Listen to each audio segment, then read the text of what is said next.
our fresh mangoes from which we dry them, and we also buy from farmers from the local community that's promoting their livelihoods. And that's preventing much losses to the middlemen and also the exploitation by the brokers. If you could just tell us, this conference is the biggest investment conference in Africa. What exactly do you aim to achieve during this conference? Of course, it ends on the 31st. What my expectations are that we will be able to market our products and also get a way linkage being to export our products to other parts of the country, and also to make sure that to also bring awareness to Kenyans of the value addition in mangoes, which will pave a way for the market of products. Thank you so much, Victor. We've been talking to agripreneurs who are, of course, the backbone of the Kenyan economy. We're talking about MSMEs who make up more than 80% of businesses in Kenya, and how, of course, they're working towards value addition in order to ensure that some of the things that they are producing and some of their farm produces are not only going to be in the Kenyan market, but of course in the international market. Before we get these products, we of course have the seeds. We have Kenya Seeds with us here today. Of course, you've been enabling a lot of farmers, and you know farmers are very, very particular about the seeds they have. The seeds ensure that we get the plants that we're going to be selling in the international market. If you could just tell us, what are some of the aims you have for this particular conference? One of the aims we have for this conference, thank you, my name is Jane Getao from Kenya Seed, and Kenya Seed and Simlo are the same family. And one of the aims that we have for this conference is to ensure that we get to know a lot of people who are in the food business, and for them to know that we offer certified quality seed. And by certified, we mean it has been tried, tested scientifically, and it produces maximum yield. We are already supplying a huge chunk of the Kenyan market, and we are thrilled that the government can count on us to provide food security in this country, and Kenyans can count on us because they know that our history is a history of providing good quality seed. So we want to know also, what are the new technologies in the seed industry? Who are the new players coming on into the market? And what are the challenges that players and people interested in food, which includes every one of us because we eat, what are the challenges that we are encountering, so that we can work on that and produce seed that continues to meet the growing demands of the eating industry. You've spoken about biotechnology, and that's such a hot topic in Kenya at the moment as a seed manufacturer and of course distributor. If you could just tell us, what is your take on GMO? I would want to say we are discussing GMO currently. We have not implemented it in our products yet because, as you know, it has not been legalized in Kenya. So for the past 10 years, it has remained an academic topic. And we are listening. We are listening to Kenyans. We are listening to the government. We are listening to aspirations of who we are and where we want to be. And if it does get to a point where we need to implement it, then we will. But currently, we are having this conversation. We're having conversation with people like yourselves. We're having conversation with our farmers. We're having conversations with government. So we have a lot of conversation going on around that and asking ourselves, so which is the way forward? I don't know if you know this, but more than a third of our GDP is made up of agriculture. Of course, agriculture contributes very largely to the Kenyan economy. And maybe, Victor, you would know that some of these seeds are the seeds that are used to ensure that this is achieved. If you could just tell us, what are some of the ways that Kenyans can improve their practices, their farming practices, to ensure we can boost up that number? Number one, we need to have faith in ourselves and to have faith in the soils that we have, but also in the other technology that is used to improve the soil. For example, we don't do a lot of fixation of the soil. We get used to one type of fertilizer, but we forget that every fertilizer brings in something unique, but also that the soils get tired. So it is important that we learn not to use one type of fertilizer too much. because it turns the soils very acidic, and a lot of soils are acidic in Kenya today. So we need to use a bit of this and a bit of the other, and I think that is the one lesson that Kenyans need to have. The second thing I would say, we have a lot of organic waste. When you eat your fruits, when you remove the cover from your vegetables, what do you do with them? Those are things that end up in the garbage, in the dustbin, but those are things that could be very useful to produce our own little manure for a little kitchen garden, where we can then grow healthy sukuma wiki, healthy spinach and other vegetables like those you can see over here. And that reduces, one, the expenses to your pocket, two, you don't acidify your soil too much. There are little things that we can keep doing as Kenyans, growing what we call urban gardens, where when you're done with your oil, the oil container, put some soil, put some kidogo manure, and start growing your own things. So there are many things that Kenyans can do to improve their own nutrition and their own ability to feed themselves. And then wait for the big things out there, like unga. We all can't grow the maize and then take it to the factory to Siaga, but we can do little things around our little spaces at home. It's very interesting, your concept of buy Kenya, build Kenya, which could, of course, grow the Kenyan economy. If you could just tell us, maybe, we have all of this produce that you have been showing here. And of course, food scarcity is a very major problem, considering Kenya is 80% arid and semi-arid. What are some of the practices they can take up in the drier areas to ensure that we increase our production? For one, in the drier areas, I would say really getting the organic thing going would be something very interesting at household level. Of course, there are things that we can do nationally as a government, but when we start doing little things at the family level, I think that is one way of dealing with it. Cabbages, for example, sukuma wiki takes 3 months to grow. You don't need huge chunks of land for that. You can grow it in a tin. So those are some of the things that we can begin to do. Those of us who have a little bit of knowledge, how can we help our brothers and our sisters living in the drier areas? And the drier areas of this country are very, very, very many. If you are to look at Kenya, probably only 20% is arid. But we all eat. So the little things that we can begin to grow, those things that we call urban gardens, I think, in my opinion, could actually do very well in the drier areas. Find a little water where it is, weka kwa kamkebe kidogo, grow a few little things, and just grow for look at short season crops. And short season, again, I'm talking about really in terms of vegetables, but as an enterprise, we also have short season maize crops, for example. When you look over here, some of them, especially the ones we call the DHs and the PHs, which have this red color, as you can see. These are areas, this is maize that can be grown in, or is made for the dry lands. And so when we know that you're going to plant in an area that is dry, this is what we ask you to buy, because this is a short season maize, which is different from the ones in blue, which requires a lot more rain.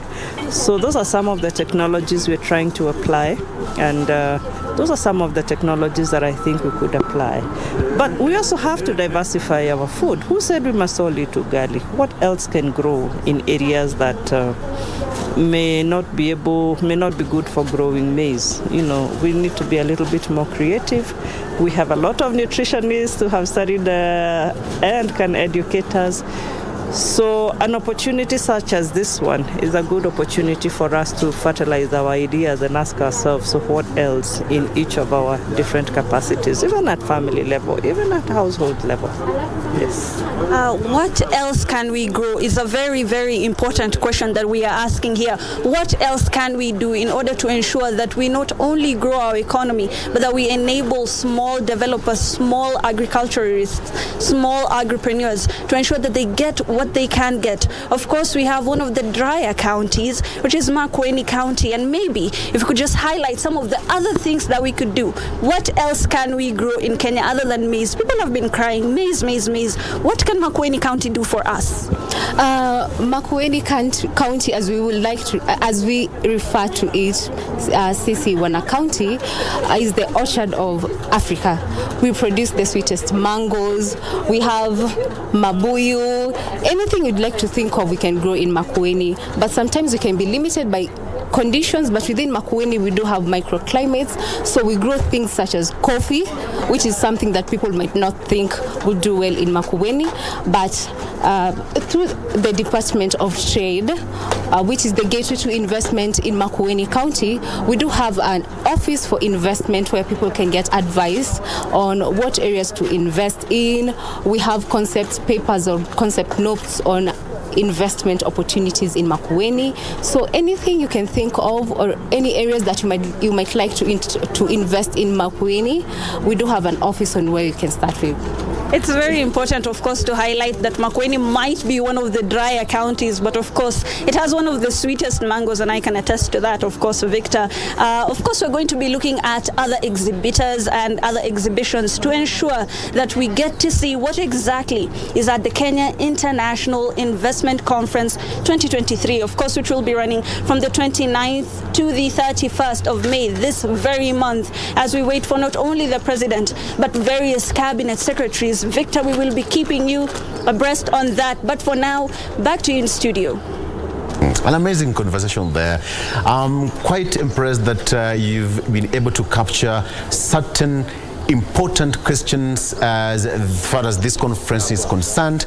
And now that there's one question that she raised, the issue of GMO, the issue of sustainability, the issue of us as a country generating our own agriculture. And this is say, you know, we can feed ourselves. We are able to feed ourselves. We can, Kevin. We really can. In fact, if you look at the landmass, agrarian landmass of Kenya, sometimes I think we just do things for the sake of it. There was a time we were talking about demolitions of houses that have been built on riparian land. Yes. Then where did that conversation end to? So if you look at the potential of agricultural production in Kenya, it is so huge. And that's why I think she's talking about 80%, that we are able to feed ourselves. So we have to analyze the agrarian landmass that we have as a country. And we know the places. Yeah. You go to Nyanza, you go to Kisii, you go to Central here, you go to areas where we have, for example, you know, at the coast, where government has put in place over 1,000 acres just to plant maize. And then she went further and asked, must we just eat maize? What else can we do? Which brings me to the second issue, other than that demarcation of agrarian land, is to look at diversification of eating habits. So that, for example, can our eating habits also lead us towards having diversified agriculture, where you go to Western and you tell them, because your sugarcane is not doing very well, and in fact you have perennially planted these things, how about you start dividing land to also do cassavas, to do potatoes, to do ndumas, so that you don't over-concentrate the land in things that are also not viable, like sugarcane. You go to places like in Uyoma, where I come from, and this over-concentration in cotton, for example. Let's just start with you. No, Uyoma has fish, if we talk about the lake to start with. Yes. But then at the land, other than the water tables, we also grow things like sorghum, millet, and maize. And initially we used to do cotton. So you'd go to many pieces of land and you find cotton, and then the ginnery actually died many years ago. I think it's over 30 years ago. When it died, people stopped planting cotton, growing cotton, and so they started planting maize and all these other issues. But even in all that, it's not doing very well, because you have many farmers planting the same type of crop, which is maize. And then once you harvest it, even the ginneries, because initially we used to have the irrigation boards in Bondo and Siaya, in Siaya towns.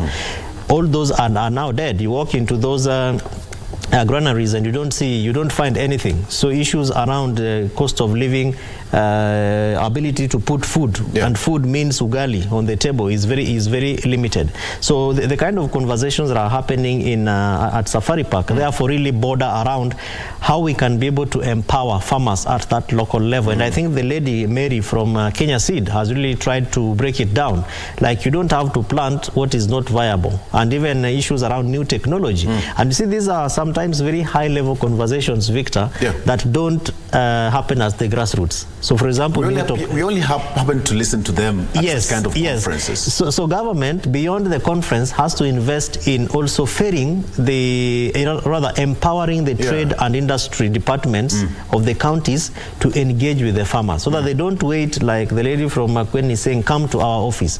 Go to where they are and tell them, as a county, we want to now understand, how many of our residents or citizens here have mango as a product. Can we be able to put them together, and then we buy from them? So buying from them means you are expanding the production levels, and then you mint, so the value addition conversation. Once you turn it into juice, then you can actually import it. And I'm also told that the president already has arrived there. We expected him to be there around 07 thereabout. It's now 8:50, and the president has arrived at the president has so far arrived at the Safari Park Hotel for the 3rd Kenya International Investment Conference. He's going to be presiding over there, of course, being the chief guest. We expect to get to hear what is going to take. There he is. He's walking probably into the main auditorium, or the exhibitors to that particular function.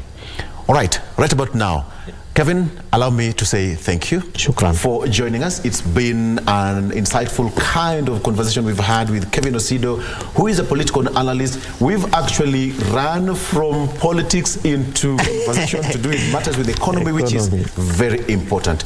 Thank you so much for being a part of this show. My name is Victor Lo. Have a good morning. Straight to Safari Park Hotel.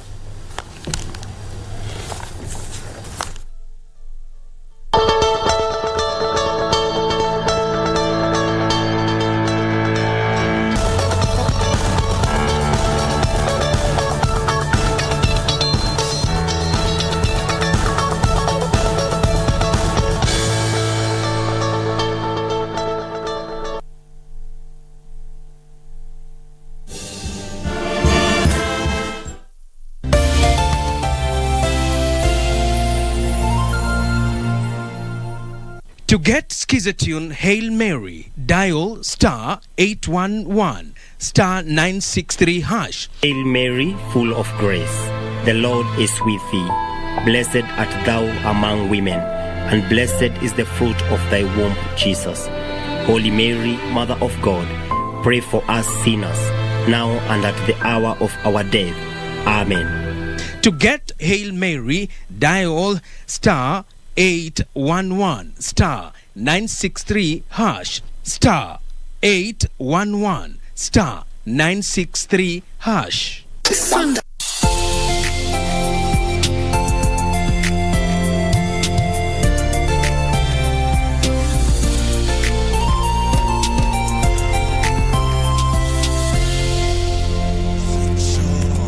We see it, we hear it, it's Kenya's call.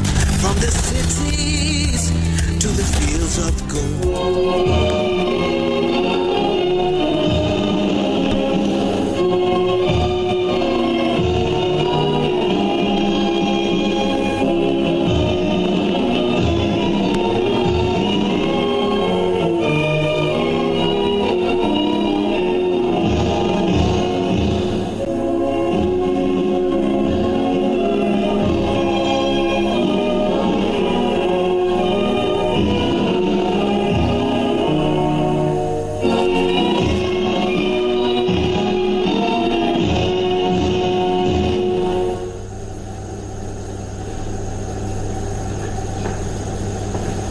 You may kindly take your seats. Your Excellency, the President and the Commander-in-Chief of the Defense Forces, Dr. William Samoei Ruto. Your Excellency, the President of the Union of Comoros and Chairperson of the AU Assembly of Heads of States, Honorable Azali Assoumani. Your Excellency Issoufou Mohamedou, former President of the Republic of Niger, the Secretary General of AfCFTA, His Excellency Wamkele Mene, Honorable Chantal Najimbere, Minister of Trade, Transport and Industry in Burundi, Honorable Moses Kuria, CS for Investment, Trade and Industry in Kenya, all ministers present, all principal secretaries present, all captains of industries, distinguished guests, ladies and gentlemen. At this point, Your Excellencies, allow me to now invite Prudence Sepauhizi, the Director, Institutional Matters and Programs Coordination of ACTA Secretariat, to guide us on the program from here. Welcome, sir.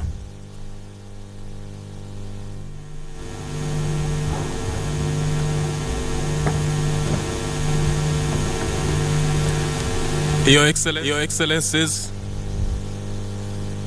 all protocol observed, as my colleague Michael has established the protocol. I would like to take us through the program of this morning. We are going to proceed with the official opening ceremony for the second ministerial retreat of the Council of Ministers on the African Continental Free Trade Area. Excellencies, as we celebrate the theme of the year of the African Union, which is acceleration of the AfCFTA implementation, at the same time, this year we are celebrating the 60th anniversary of the African Union. And it is by coincidence that we are here in Kenya, where on the 1st of June, we will also celebrate the 60th anniversary of the Kenyan independence. Your Excellencies, without further ado, we have this opening ceremony that will be graced by our presidents here present. I will first of all call on the Cabinet Secretary for Trade and Industry, Kenya, Honorable Moses Kuria, to make his opening statement. Welcome, sir.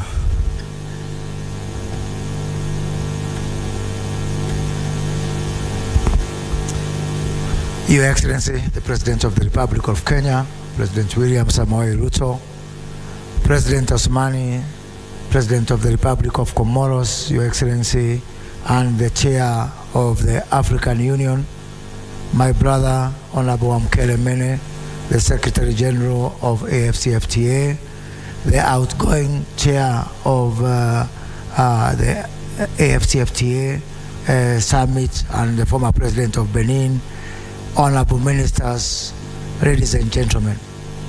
It is indeed my pleasure to be here today for this very important gathering that brings together for the first time the policymakers in the form of ministers, in form of governments, and our private sector. For so many years, as we have been going through this journey for AfCFTA, it has been a conversation of governments talking to fellow governments. But today, here in Nairobi, Kenya, and for the first time, we have on one side the private sector, and on the other hand, we have the policymakers in the form of the Africa trade ministers. When we were in Addis Ababa for the Africa Union Summit in March this year, Secretary General Wamkele Mene and myself had a discussion, and we asked ourselves, now we have come from this very rigorous phase when we have been going through the ratification and all the preliminary processes. What is the way forward? Where do we go from here?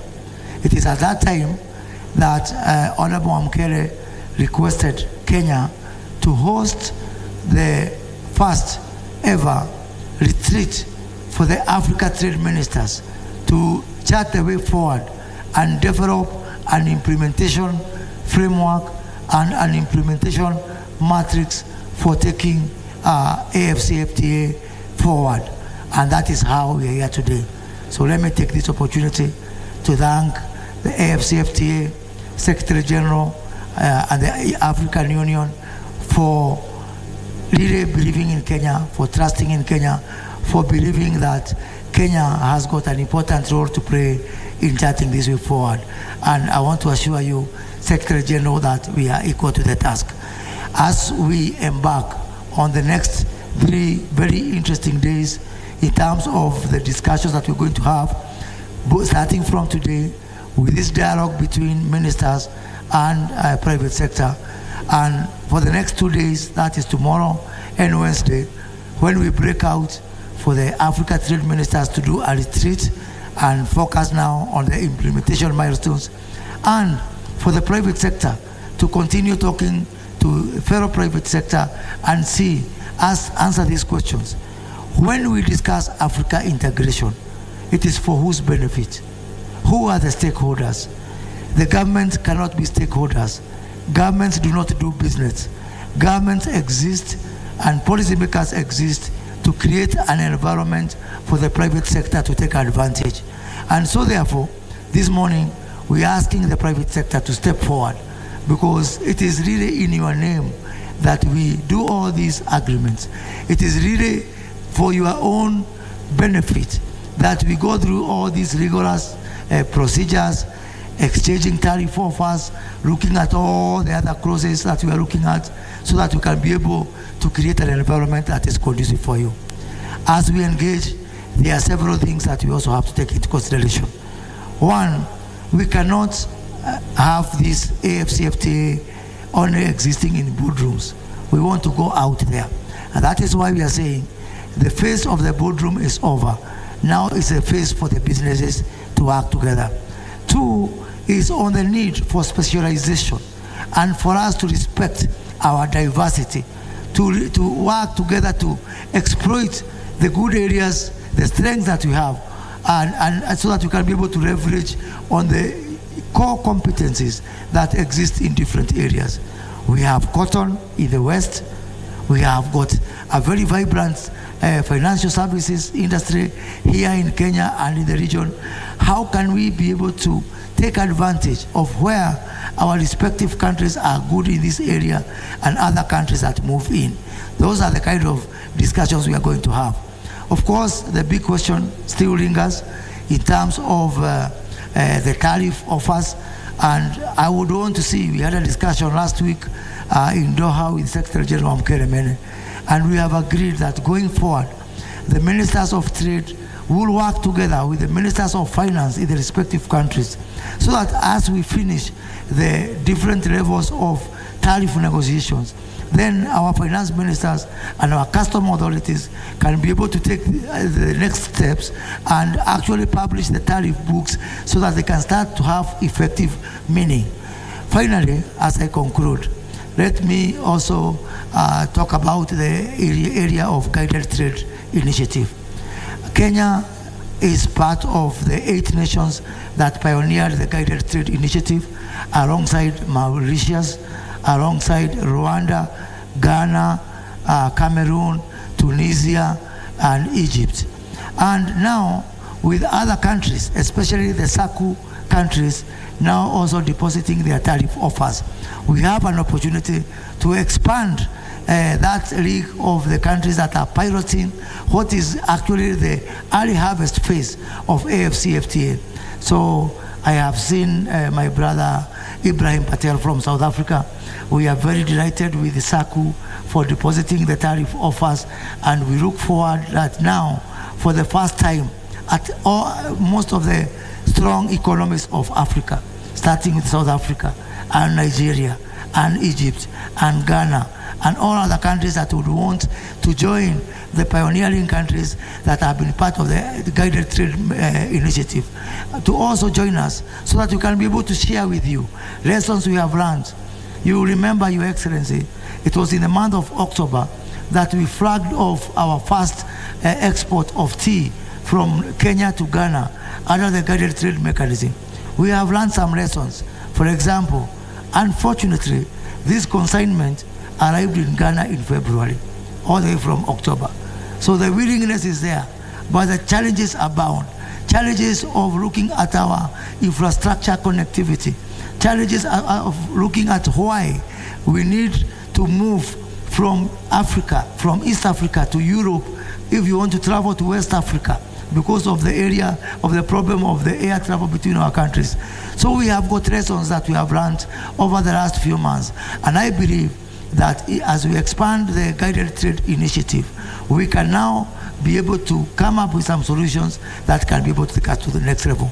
So I want to welcome all my fellow ministers and the private sector to Kenya and wish all of us very fruitful deliberations. I thank you.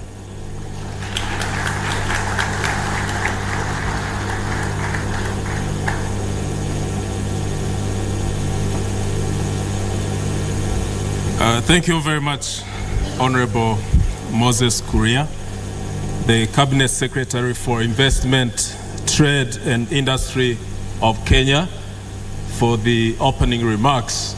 I would like to inform Your Excellencies that the next speaker on the program is the chairperson of the Council of Ministers, who normally is Mr. Fernand Mafumbi, the Minister for Trade and Industry of Gabon. Unfortunately, he was not able to make it to this meeting this morning. He asked me to send his apology to Your Excellencies and also assure you that he is still committed to the AfCFTA. In his absence, Your Excellencies, there is the first Vice Chairperson of the Council of Ministers, who is the Minister of Burundi, Honorable Chantal Nijimbere, who is the Minister for Trade, Transport and Industry of Burundi. She will make her remarks on behalf of the Council of Ministers.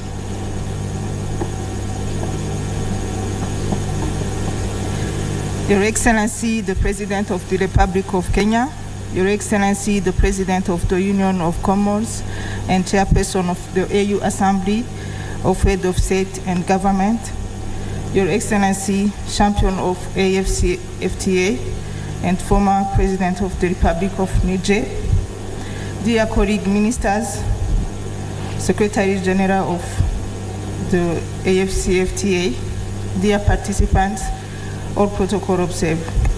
First of all, let me join with you all in thanking God for His grace and mercy who allow us to be here today. May His name be praised forever. Let me also appreciate the warm welcome and the hospitality conveyed to us since landing in this beautiful town of Nairobi. Your presence of you, each of one of you here, is a proof of the commitment that you want to make another milestone of the Africa we want. Your Excellency, ladies and gentlemen, the Africa we want, as outlined in the Agenda 2063, has a vision of an integrated, prosperous, and peaceful continent. As also the theme of the year of the AU is accelerating the implementation of the Africa Trade Free Trade Area. Together, we need to change our mindset and change challenges we face into opportunities. The African Continental Free Trade Area is one of the solutions of some socio-economic challenges that we faced. To do so, we must focus on inclusive and sustainable programs which add value of our economies and which also improving the livelihood of our population. On that line, no one can ignore the role played by the private sector, especially as the key motor for industrialization and trading. The reason why we are here today, in order to offer a platform of discussion on how to own and drive Africa Continental Free Trade Area by improving and keeping strong and active the private sector. I hope by the end of the day, we'll come up with a roadmap in order to unlock trade and investment opportunity in Africa. I believe that it's a good opportunity for all of us, ever and now, to embark the private sector in the process of implementation of the African Continental Free Trade Area. Let's take this advantage and make intra-trade happening. I wish you a fruitful dialogue and deliberation. God bless you.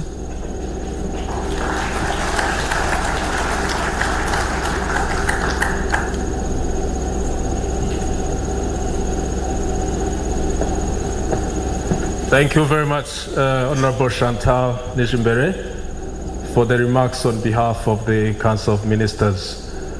It's now my singular honor to invite the Secretary General of the AfCFTA, His Excellency Wamukele Mene, to come forward and make his remarks.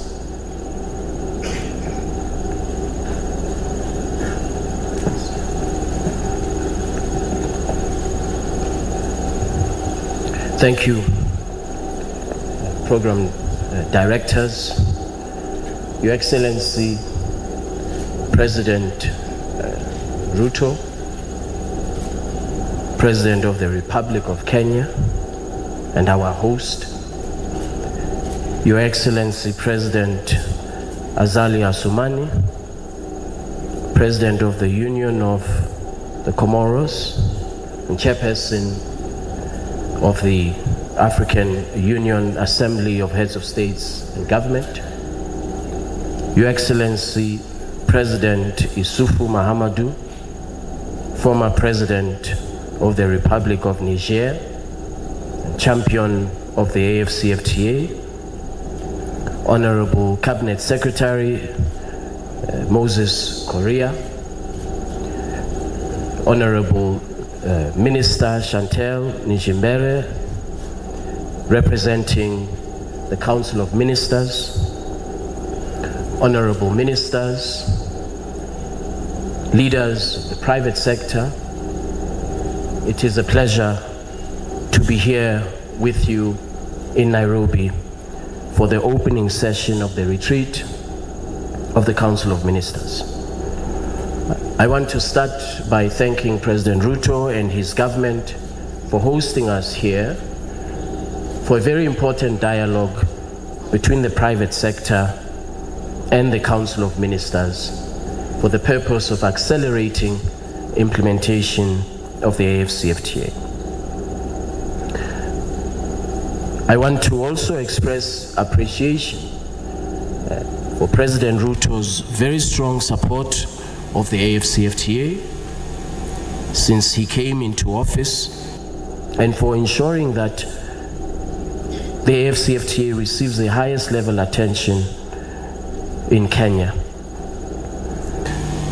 President Assoumani, since he assumed the high office of Chairman of the Assembly of Heads of States and Government, made the AfCFTA his priority. I want to thank him also for his leadership. I went to see the President last month, and I said, President, we have a private sector dialogue in Nairobi in a few months, in a few weeks. Would you be able to attend? The President did not hesitate. He didn't say, when is it? He said, I will be there. And so I want to appreciate President Assoumani's leadership and the recognition of the AfCFTA as a very important flagship project of the African Union. Your Excellencies, our heads of states, I'm often asked the question, how did you make so much progress in such a short space of time? And the answer I give is very, very simple. It is the fact that our leaders are fully engaged, and the fact that 47 members of the African Union have deposited their instruments of ratification demonstrates the strongest political will that we have ever seen in our continent. And so the leadership of our heads of states is what has enabled us to reach so much progress in a very, very short space of time, confounding critics who never thought that as Africans we would be able to achieve the milestones that we have achieved. Under the leadership of President Mahamadou Issoufou, we have achieved the following progress.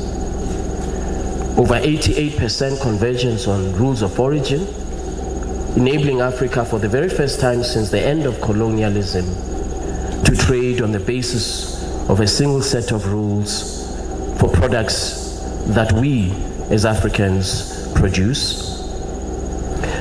Rules of origin is beyond just the technical jargon and technical details of trade.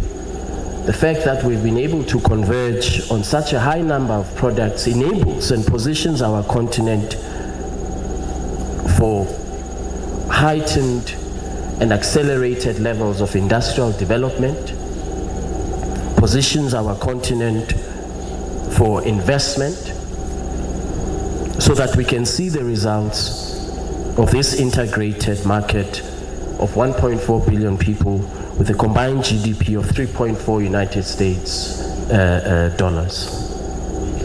That's why this retreat is so important, Your Excellencies, to enable the private sector and the ministers of trade to conclude on the remaining areas of rules of origin, the automotive sector, textiles and clothing, to also focus on accelerated implementation of the systems, the custom systems that are required for the AfCFTA to see fruition.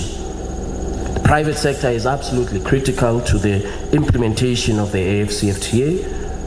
As Cabinet Secretary said, in Africa, the private sector is estimated to account for about 80% of total production, 67% of investment, 75% of credit that's available in the market, and of course employs 90% of people of working age. To further underscore the importance of the private sector and why this dialogue is so critical, a study by McKinsey and Company and the Brookings Institute, they estimate that the annual spending by African consumers and businesses is set to reach almost 7 trillion United States dollars by the year 2030, which is an increase from 4 trillion United States dollars from 2015. This underscores the importance of the private sector as a driver for industrial development in Africa, a driver for creating opportunities for jobs for young Africans, and of course, for innovation. The automotive sector and the textiles and clothing sector are the two remaining areas, as I mentioned, where we need to conclude in the next few days. A study by the World Economic Forum estimates opportunities available under the value chain of the automotive sector. They estimate as follows: that the automotive industry in Africa is expected to grow to more than $42 billion by the year 2027 due to increasing domestic demand, rising incomes, and high projections of growth on the basis of intra-Africa trade and the AfCFTA. In the area of agriculture, another important area, the World Economic Forum estimates that intra-Africa trade in basic agricultural products is expected to increase by 574% by the year 2030, where tariffs are eliminated in trade in agricultural products. These are some of the very encouraging projections of what we as Africans can achieve, where we aggressively implement the AfCFTA, liberalize trade amongst ourselves, and ensure that we create opportunities for young Africans. As you may be aware, last year we commenced the Guided Trade Initiative, and I'm most grateful that I had the opportunity to be here in Kenya, in Nairobi last year, when Kenya was flagging off, myself and His Excellency President Ruto flagged off value-added agricultural produce, tea, that was exported from Kenya to West Africa. I often say that this is a remarkable story of how smallholder farmers who produce the tea are now part of the story of successful implementation of the AfCFTA, a story of inclusion of smallholder farmers who are now driving intra-Africa trade.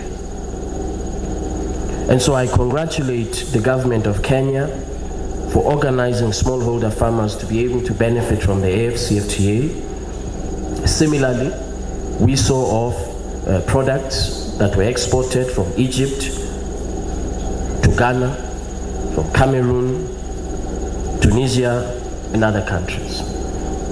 And so this year our objective is to increase the number of countries that are part of the Guided Trade Initiative, increase the products on the basis of rules of origin of the AfCFTA. As I mentioned, Your Excellencies, the AfCFTA has corrected a long-standing anomaly, and that is that when West Africa trades with East Africa, or North Africa trades with Southern Africa, before the entry into force of the AfCFTA, we were trading on the basis of the so-called MFN rules. In other words, there was no preferential treatment of Africans trading amongst ourselves. Therefore, the AfCFTA is an opportunity for us to correct this anomaly, to accelerate and boost intra-Africa trade, to create opportunities for investment, for jobs, innovation on our continent. As I conclude, let me once again thank our leaders who are here with us today, who are here to provide us with a fresh mandate, new directives, as we accelerate implementation of the AfCFTA. President Ruto and I, we were joking that we should share my salary, because the President is a very, very strong supporter of the AfCFTA, and wherever he goes, he's an advocate of the AfCFTA. And so we're very, very fortunate to have our leaders with us, President Assoumani, the leader of the African Union, and of course, President Mahamadou Issoufou, ever present in the support of the AfCFTA. And so I wish all of us very, very good deliberations over the next few days. And once again, I want to thank the government and the people of Kenya for hosting us. We look forward to the discussions, we look forward to engagement with the private sector, so that we jointly can undertake this very, very noble ambition, very, very noble task of integrating our continent, creating opportunities for young Africans, creating opportunities for investment, and positioning our continent for global competitiveness through industrial development in generations and decades to come. I thank you very much for your attention.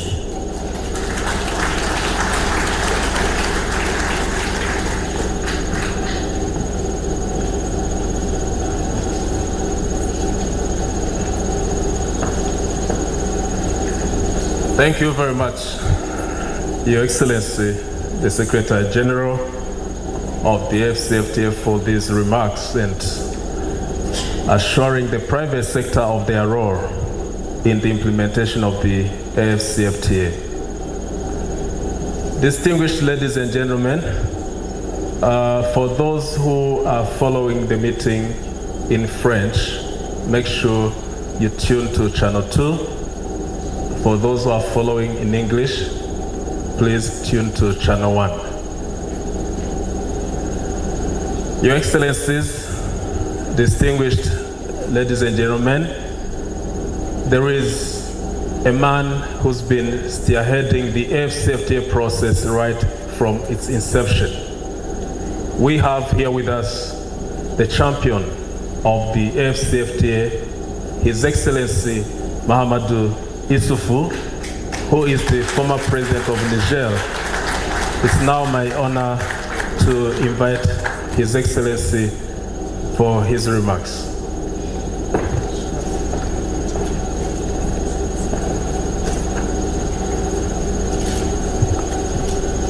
Excellence William Ruto, Président de la République du Kenya, hôte de la retraite ministérielle, Excellence Azali Assoumani, président de l'Union des Comores et président en exercice de l'Union africaine,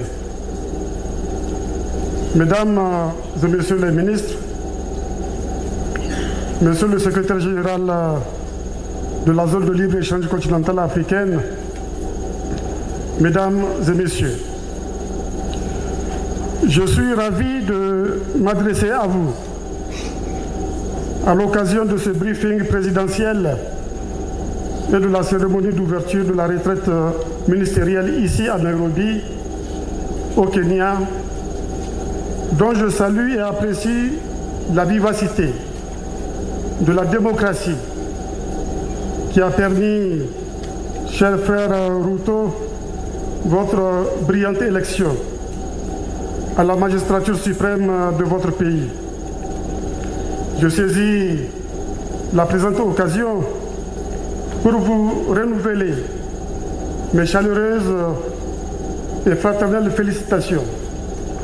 Et je me réjouis de ce que le 1er juin prochain, votre pays fêtera le 60e anniversaire de son accession à la souveraineté internationale, résultat du combat mené par les pères fondateurs, notamment par l'ancien président de la République, Jomo Kenyatta. Puisse leur combat, leur détermination et leur panafricanisme servir d'exemple aux générations africaines actuelles et futures. Je salue également mon frère et ami Azali Assoumani, président de l'Union des Comores, président en exercice de l'Union africaine, pour son leadership à la tête de notre organisation. Mesdames et messieurs, le 60e anniversaire de l'indépendance du Kenya coïncide avec le 60e anniversaire de la création de l'Organisation de l'Unité africaine. Il est heureux d'en avoir choisi l'année comme celle de l'accélération de la mise en œuvre de la zone de libre-échange continentale africaine. On peut considérer cela comme une forme d'hommage rendu aux pères fondateurs qui avaient certainement à l'esprit que le commerce est non seulement un facteur de prospérité économique, mais aussi un facteur de paix.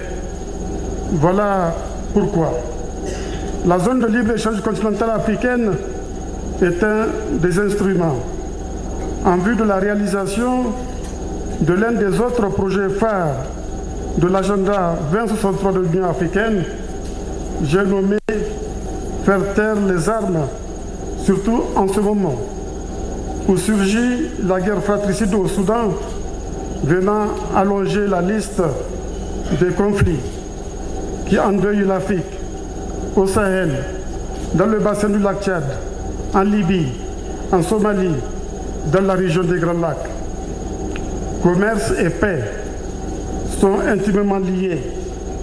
C'est pour cela que je salue les efforts considérables des ministres du Commerce pour résoudre et conclure toutes les questions touchant à la zone de libre-échange continentale africaine qui sont en suspens, en particulier celles liées aux règles d'origine.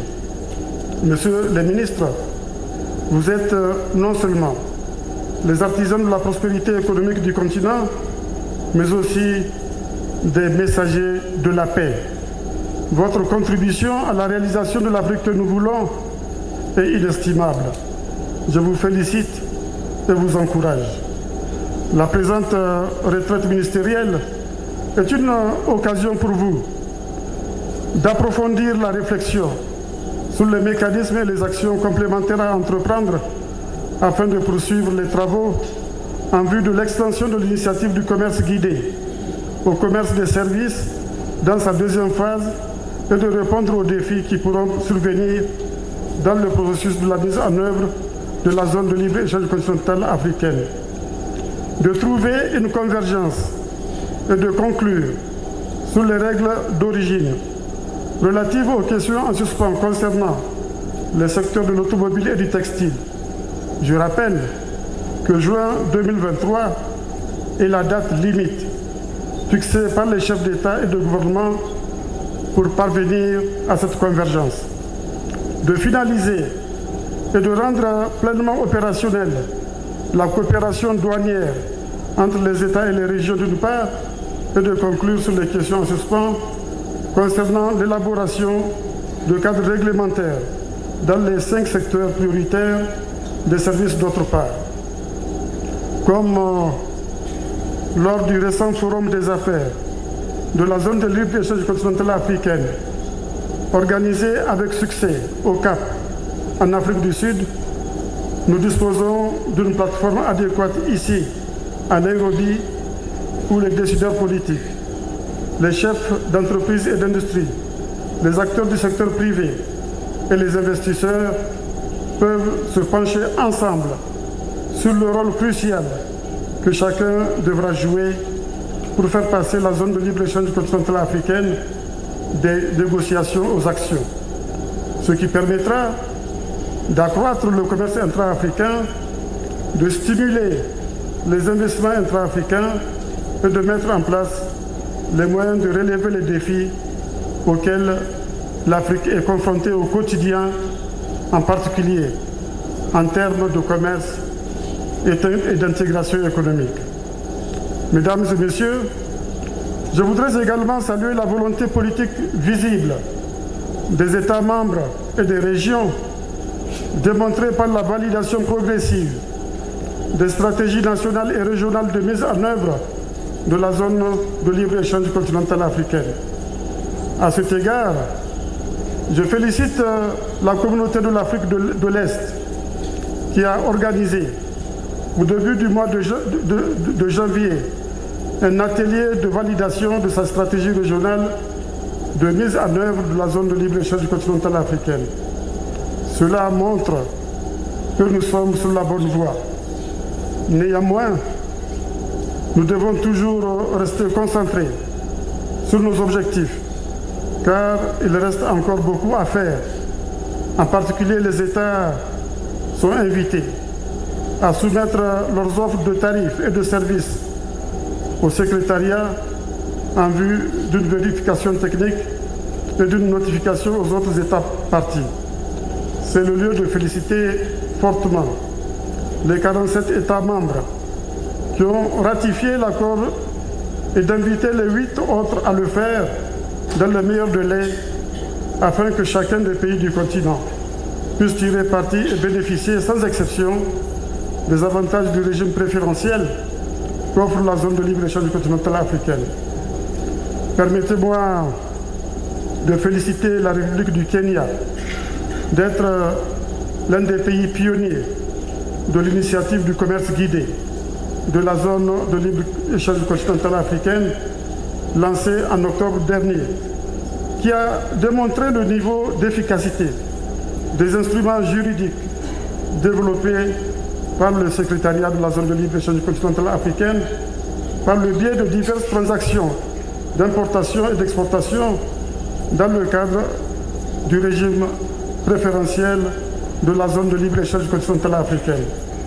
Cet exercice a permis, entre autres, d'obtenir des informations sur l'état de préparation et l'efficacité des systèmes juridiques et institutionnels nationaux dans les pays participants, d'aider le secteur privé à participer au commerce dans le cadre de la zone de libre-échange continentale africaine et à tirer profit du traitement préférentiel prévu par la zone de libre-échange continentale africaine, d'identifier les interventions futures possibles pour accroître le commerce intra-africain et maximiser les avantages de la zone de libre-échange continentale africaine.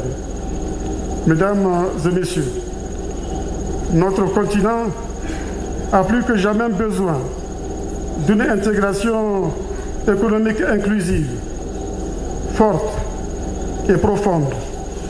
un marché continental libéralisé tel que la zone de libre-échange continentale africaine permettra la libre circulation des biens et des services et contribuera à endiguer rapidement des fléaux tels que l'insécurité alimentaire. Selon une étude récente du Programme alimentaire mondial, l'insécurité alimentaire et la malnutrition en Afrique ont atteint leur niveau le plus élevé depuis 10 ans. L'Afrique de l'Ouest et l'Afrique centrale restent les régions les plus touchées. L'étude révèle que les effets combinés des conflits, des chocs climatiques, de la Covid-19 et des prix élevés des denrées alimentaires continuent d'exacerber la faim et la malnutrition dans la région. Selon l'analyse de la sécurité alimentaire du cadre harmonisé de mars 2023, le nombre de personnes n'ayant pas un accès régulier à des aliments sains et nutritifs devrait atteindre 48 millions pendant la période de soudure de juin à août 2023, soit un quadruplement au cours des 5 dernières années. Il s'agit là d'un défi urgent que nous pouvons relever dans le cadre de la zone de libre-échange continentale africaine si des propositions concrètes sont faites sur une stratégie immédiate de libéralisation anticipée des échanges de produits agricoles de base sur l'ensemble du continent. Par ailleurs, cette question nous interpelle sur la nécessité de mettre en œuvre le plan détaillé du développement de l'agriculture en Afrique. Cela permettra d'exploiter les immenses réserves de terres arables du continent non encore mises en valeur. Mesdames et messieurs, il est évident que la mise en œuvre complète de la zone de libre-échange continentale africaine produira des effets secondaires, tels que des pertes de revenus dans le processus de libéralisation tarifaire. C'est la raison pour laquelle le fonds d'ajustement de la zone de libre-échange continentale africaine a été rendu opérationnel avec son lancement officiel en mars 2023 au Rwanda, le pays hôte du dit fonds. Cet instrument vise à mobiliser des fonds pour aider le secteur privé à s'adapter au nouvel environnement commercial dans le cadre de l'accord de la zone de libre-échange continentale africaine. Sur les 10 milliards de dollars nécessaires au cours de 5 à 10 prochaines années pour que le fonds soit pleinement opérationnel, AfCFTA s'est déjà engagé à verser 1 milliard de dollars au fonds. Les ministres doivent maintenant se pencher sur le mécanisme de mobilisation des ressources pour alimenter ce fonds et évaluer les pertes de recettes tarifaires estimées par les pays et les allocations du fonds qui doivent leur être affectées. Je lance un appel pressant à tous les États partis pour qu'ils continuent à œuvrer en faveur de la domestication des dispositions de l'accord de la zone de libre-échange continentale africaine, de ses protocoles et de ses annexes. Je les invite à élaborer et à mettre en œuvre des stratégies et des politiques commerciales appropriées destinées à permettre à leur secteur privé respectif de tirer pleinement profit du régime préférentiel de la zone de libre-échange continentale africaine. Notre continent est la nouvelle frontière du développement économique. Il a d'immenses atouts. La jeunesse de sa population et ses immenses ressources naturelles. Il a les moyens de son émergence. La zone de libre-échange continentale africaine est un des instruments qui peut y contribuer. C'est votre mission à vous, Monsieur le ministre du Commerce. Je vous souhaite une bonne retraite. Je sais que vous accomplirez votre mission avec bonheur dans l'intérêt de notre continent. Je vous remercie de votre aimable attention.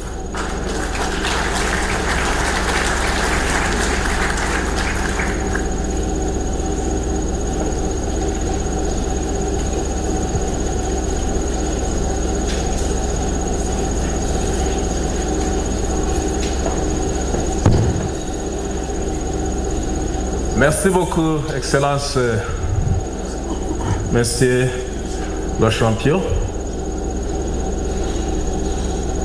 Your Excellencies, as we gather here in this room, we have ministers of trade whose retreat is going to be officially opened. At the same time, we have the private sector community whose private sector dialogue is also going to be officially opened. In that order, Your Excellency, President of Kenya, respectively, I would like to invite you to invite the chairperson of African Union to officially open the ministerial retreat of the Council of Ministers, and then thereafter, Your Excellency, you will address both the ministers and the private sector.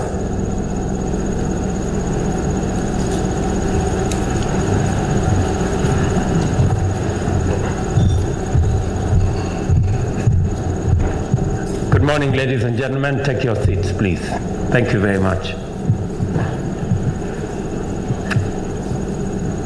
On behalf of the people and government of Kenya, let me take this opportunity, Your Excellencies, President Azali Osmani, the President of Comoros and Chair of the Africa Union Summit, President Isufu, the champion of AfCFTA, ministers present, our Secretary General of AfCFTA, members of the private sector, distinguished ladies and gentlemen, let me take this opportunity to welcome all of you to Kenya, to welcome all of you to the city of Nairobi, and to wish you very fruitful deliberations in this very important interaction between policymakers and our private sector in the context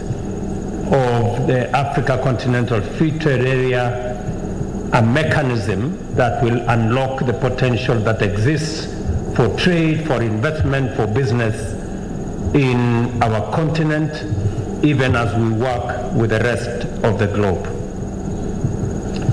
Allow me, before I invite His Excellency the President of Comoros and our Chair of Africa Union Summit, to take this opportunity just to volunteer some information to you. Number one, for those of us who are coming from the rest of this continent and beyond, Nairobi is a very interesting city. It is the only city with a national park within maybe 10-15 minutes of drive from your hotel room. And being a national park, it is not a zoo. So we have wild animals there. We have leopards, we have lions, we have elephants, we have cheetahs. So just so that we are all safe, sometimes these wild animals break off the fence, and you might meet some of this wildlife next to your hotel room. Please be careful when, because they are not domesticated. Number two, let me also volunteer some information to you. Scientists, and I am one of them, have proven with scientific data and information that Kenya has the earliest remains of man. This is where humanity began. The Turkana boy, which is a phenomenon that is documented by science as the earliest ever found remains of human beings on planet Earth, is right here in Kenya. And therefore it is correct for me to tell all of you, welcome home. This is where we all began. And my minister has informed me that somehow some of our officials made you to pay visas to come home. And he asked me to apologize, which I do. When one comes home, they don't pay to come home. And I want to promise you that that might be the last time you are looking for a visa to come to Kenya.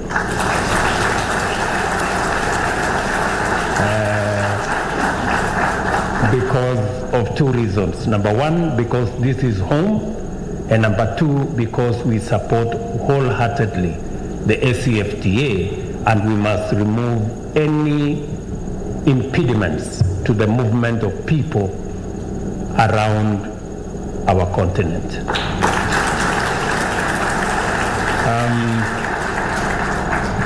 With those remarks, let me now take this opportunity to request my good brother, the President of Comoros, and the Chair of the Africa Union Summit, President Azali, to come and make his remarks. Mr. President.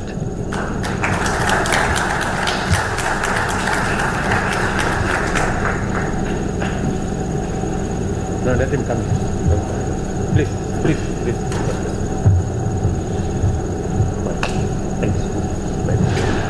Thank you.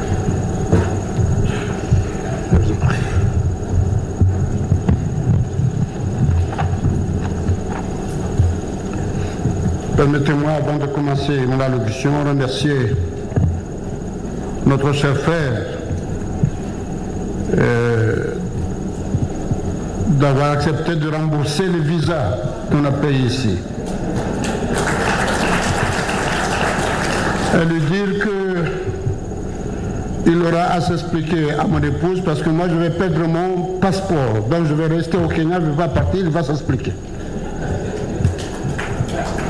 Monsieur le Président de la République du Kenya, mon frère William Ruto, Excellence, Monsieur Mahamoudou Youssouf, chers frères et amis, ancien président de la République du Niger et champion de la zone de libre-échange du continent africain.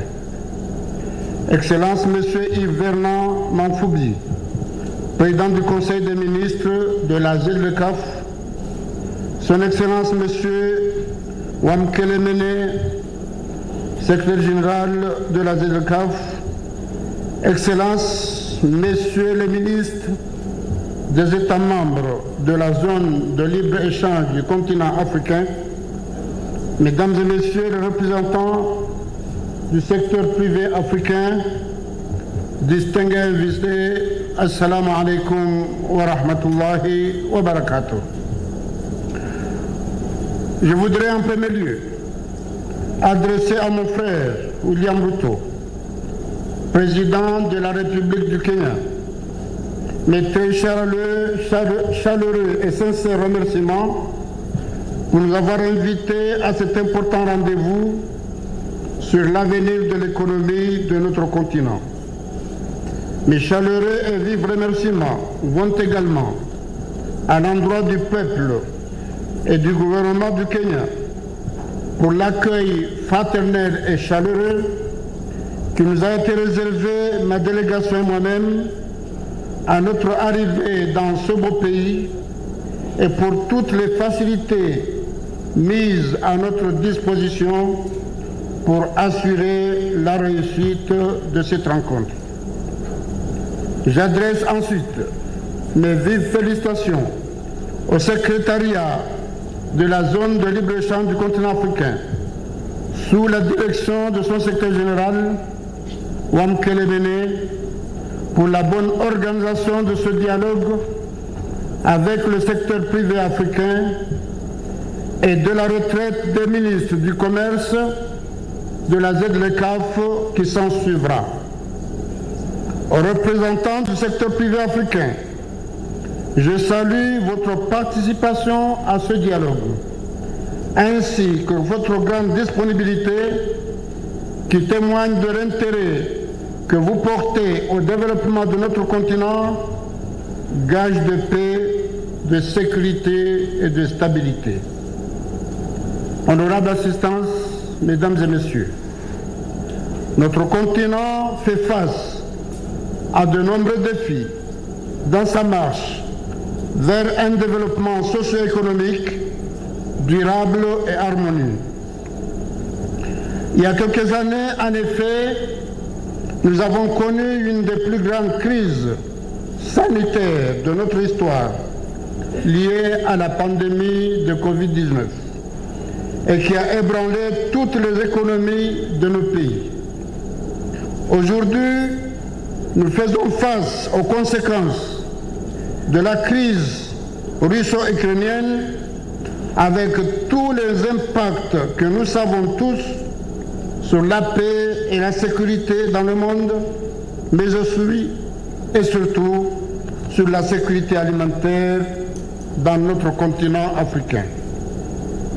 Ainsi, nous devons tout mettre en œuvre pour assurer notre autonomie dans tous les secteurs, notamment en renforçant nos capacités de production, non seulement pour éviter les ruptures de stock et les pénuries, mais aussi pour donner de la valeur ajoutée à nos matières premières et créer des emplois.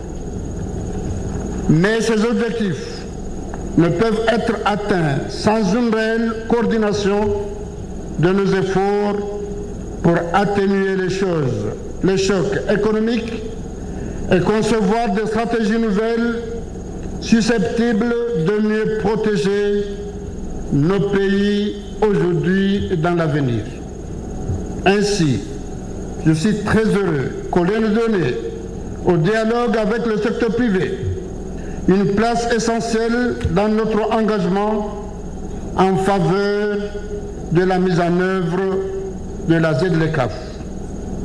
Ce dialogue est crucial car, comme nous le savons tous, le secteur privé continental est le principal moteur de l'accélération de la ZLECAf et je reste confiant qu'il s'appropriera ce dialogue et s'engagera pleinement dans ce processus pour une mise en œuvre rapide et réussie de cet ambitieux projet commun.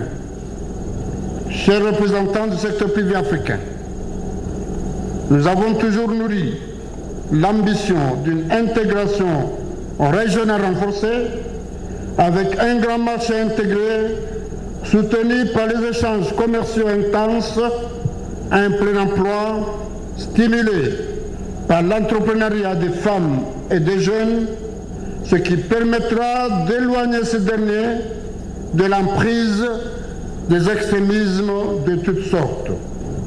Aujourd'hui, la ZLECAf, avec les opportunités qu'elle offre, nous donne l'occasion de promouvoir les investissements ainsi que le commerce entre nos pays pour plus de prospérité. Le moment est donc venu pour nous dirigeants et vous, secteur privé, d'échanger en toute franchise afin de pouvoir lever tous les obstacles qui nous empêchent de promouvoir de façon inclusive une croissance économique forte et durable dans notre cher continent. Vous incarnez la réalité économique et sociale de l'Afrique. Avec 80% de l'ensemble de sa production, 2/3 de ses investissements, 3/4 de son crédit, et vous employez 90% de sa population en âge de travailler. À cet égard, vous constituez un véritable levier de développement socio-économique et écologique de notre continent.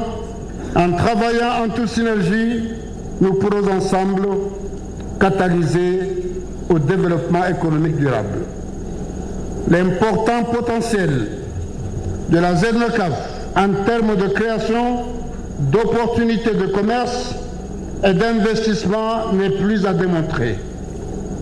Toutefois, pour que ce potentiel puisse être pleinement réalisé, il est essentiel que le secteur privé africain, et particulièrement les petites et moyennes entreprises, s'approprient de la ZLECAf et se familiarisant avec ces processus. À cet égard, je salue les efforts entrepris par le secrétariat de la ZLECAf dans ce sens, notamment en partenariat avec le Centre du commerce international. Honorable assistance, mesdames et messieurs, pour relever le défi de la ZLECAf et optimiser ses potentielles retombées, nous devons développer un écosystème favorable à la production de biens et services pour notre vaste marché intégré. Il nous faut en effet mettre en place les outils d'accompagnement nécessaires à la promotion d'initiatives nouvelles qui auront un impact positif et durable sur le continent, tels que les nouvelles technologies, mais aussi l'économie bleue, qui constitue une très grande opportunité en termes d'investissement et de rentabilité. C'est dans ce sens d'ailleurs que se tiendra à Moroni, en Union des Comores, du 12 au 14 juin prochain, une rencontre ministérielle de haut niveau sur la Grande Muraille Bleue. Et par ailleurs, nous encourageons les ministres africains du commerce et de l'industrie à intégrer la mise en œuvre de la ZLECAf dans leur agenda et se préparer à relever les défis et saisir les opportunités que cette zone de libre-échange du continent africain, totalement intégrée, va offrir à nos chers pays. L'approbation récente par l'Union africaine des protocoles de la ZLECAf sur l'investissement, les droits de propriété intellectuelle et la politique concurrentielle constituent une avancée majeure dans ce sens et dans cette œuvre de construction africaine dans laquelle nous nous sommes engagés. Nos gouvernements doivent travailler main dans la main avec le secteur privé, impliquer nos sociétés civiles et nos citoyens pour que cette zone de libre-échange continentale africaine si prometteuse ne soit pas une illusion. Les partenariats publics-privés sont nécessaires à l'installation d'une croissance durable dont les financements et les apports techniques permettront aux entreprises africaines de se développer et de concrétiser ainsi notre ambition d'un développement de l'Afrique pour les Africains. Et à cet égard, je préconise l'institutionnalisation de cet élan de dialogue avec le secteur privé africain dans le cadre de la mise en œuvre de la ZLECAf. Sans prétendre être modèle en la matière, mon pays, l'Union des Comores, a réussi cette institutionnalisation du dialogue public-privé à travers la mise en place d'une plateforme d'échanges réguliers. Ces échanges ont à ce jour été très bénéfiques pour notre pays. Mesdames et messieurs, ces acteurs du secteur privé, pour la ZLECAf soit opérationnelle, il faut que tous nos pays procèdent à la ratification de son traité.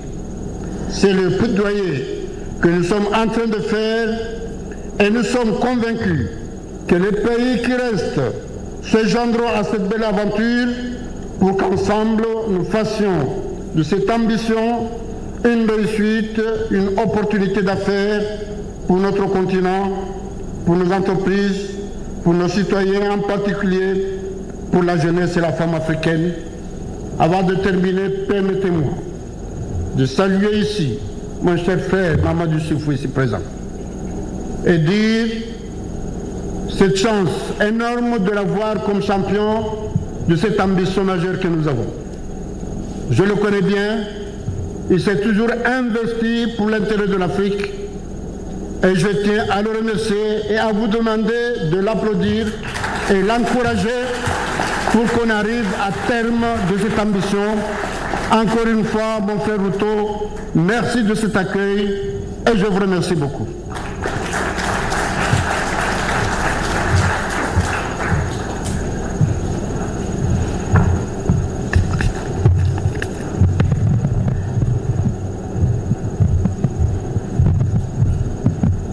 A round of applause for President Mani, please. Thank you very much. Please, let's take our seats. Let me just take a few moments to recognize all of us leaders who are present here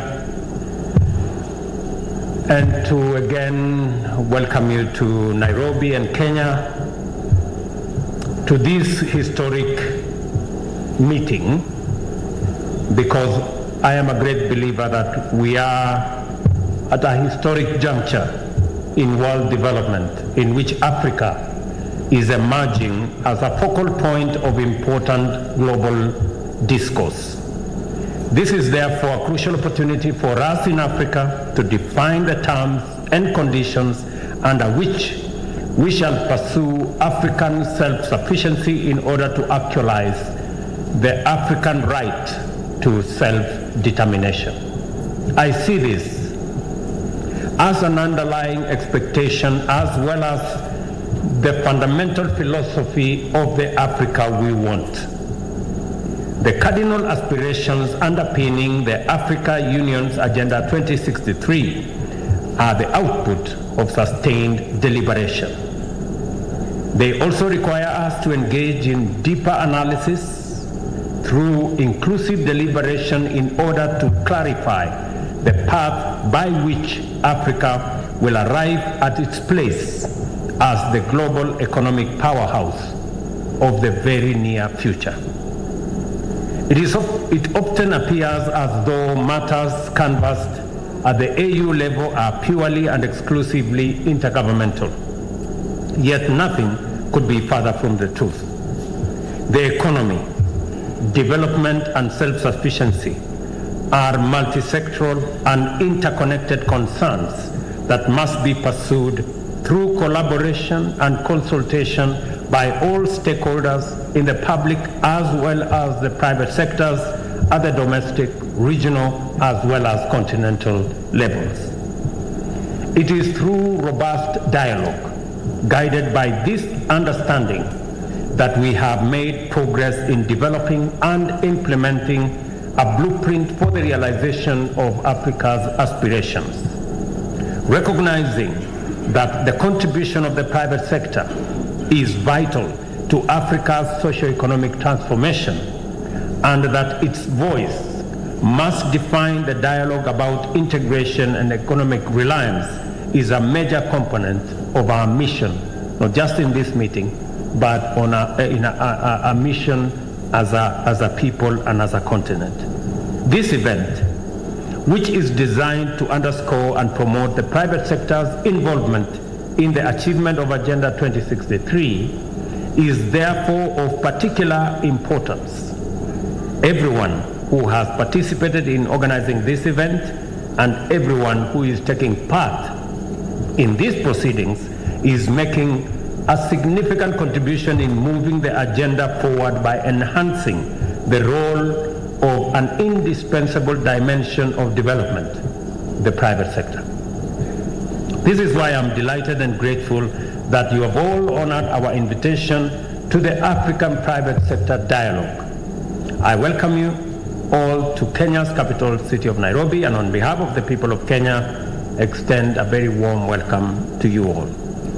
Coming at a time when the Africa Union heads of state and governments have set the pace for the effective implementation of the Africa Continental Free Trade Area, this dialogue provides a crucial forum for collective reflection on matters of vital significance.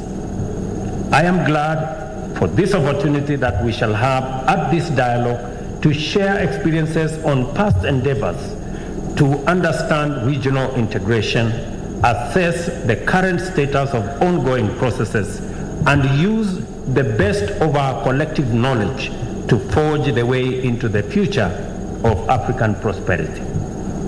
The increasingly complicated, delicate, and uncertain geopolitical environment has exerted disruptive pressures upon global trading systems. Emanating from such diverse events as Brexit in 2016, whose effects continue to reverberate throughout world economies, the World Trade Organization's Doha negotiations that remain unconcluded, escalating protectionism, and more recently the COVID pandemic and the Russia-Ukraine conflict, and of course, the climate crisis that we all face. The shocks and stresses arising from these events have exacerbated the vulnerability of African economies and intensified poverty and suffering. The Russia-Ukraine conflict alone has disorganized food and energy supply chains which serve our continent, causing acute shortage and driving commodity prices to unprecedented levels that are unaffordable to the majority of our people. This complicated crisis must alert us to the unacceptable reality that as matters presently stand, our economies and societies are prone to the negative impacts of events taking place in lands very far away from us. This reality arises due to two primary facts that go into the heart of the Agenda 2063 aspirations generally and the AfCFTA in particular. First, Africa urgently needs to work its way steadily and rapidly up from the bottom of the global value chains by unlocking the full potential of our abundant endowments of minerals, energy, natural resources, and human capital through industrialization, mining processes, and manufacturing. 60% of global arable land reserves are in Africa, and we have not begun to fully utilize. African exports are among the world's least diversified, with commodities accounting for over 60% of the total merchandise export in 45 of the 55 countries. This situation exposes us quite badly to global commodity price shocks, effectively undermining the continent's prospects for inclusive growth and development. Secondly, intra-Africa trade is remarkably low at 17% compared to 40% in Asia, 60% in the Americas, and 70% in Europe. The bulk of Africa's imports and exports relate to markets outside the continent. Although Africa has been a net importer of agricultural commodities since the year 2000, 81% of these imports come from outside Africa, while 78% of its exports are destined for the rest of the world, not Africa. We must be intentional and deliberate about rehabilitating our economy as a continent from these grave deficiencies in order to correct the obvious vulnerability that they cause. A little disruption in the supply chain causes major shocks of imports of commodities and export of the same. We have a highly promising opportunity to sustain a robust conversation about resilience, generate strong consensus regarding self-sufficiency, and design policies and strategies that will direct public and private investments towards competitive efficiencies, increasing employment, creating wealth, and making sure that we are less vulnerable as a continent. A major enabler of continental economic takeoff requiring considerable investment is infrastructure. Low infrastructure connectivity is a serious impediment of our ambition to realize Africa's full trade and economic growth potential. Consequently, this dialogue provides the perfect occasion to align government and private sector complementarity with the colossal demand for port, rail, road, and air transport, power and energy, as well as information communication and technology infrastructure. Here is the opportunity in more detail.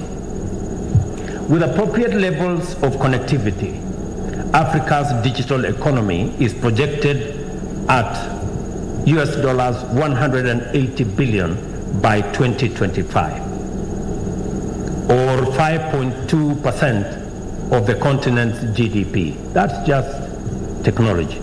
And US dollars 720 billion by 2050, or 8.5% of African GDP. And here is the infrastructure demand in context. Lack of efficient transport networks increases the price of goods traded among African countries by between 30 and 40%, rendering Africa effectively uncompetitive and eliminating the opportunity for us to trade merely because of logistics.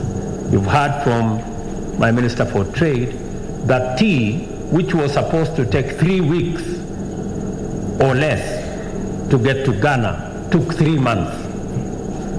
Because it didn't go to Ghana, it went the opposite direction first because of transport logistics. Bearing in mind that 16 African countries are landlocked, underdeveloped transport connectivity hampers intra-Africa trade and drives up the cost of imports and exports with regard to other parts of the world.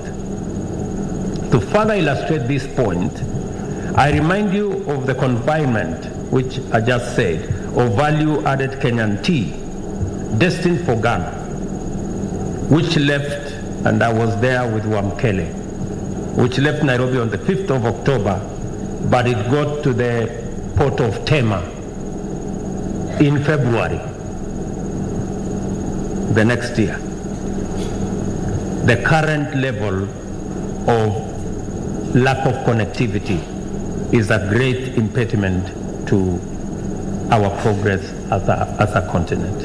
And therefore, the Agenda 2063, which speaks with clarity on what type of infrastructure that we need to be able to connect our countries, eliminate the barriers that are erected by our boundaries, and human capital and human beings who hamper trade.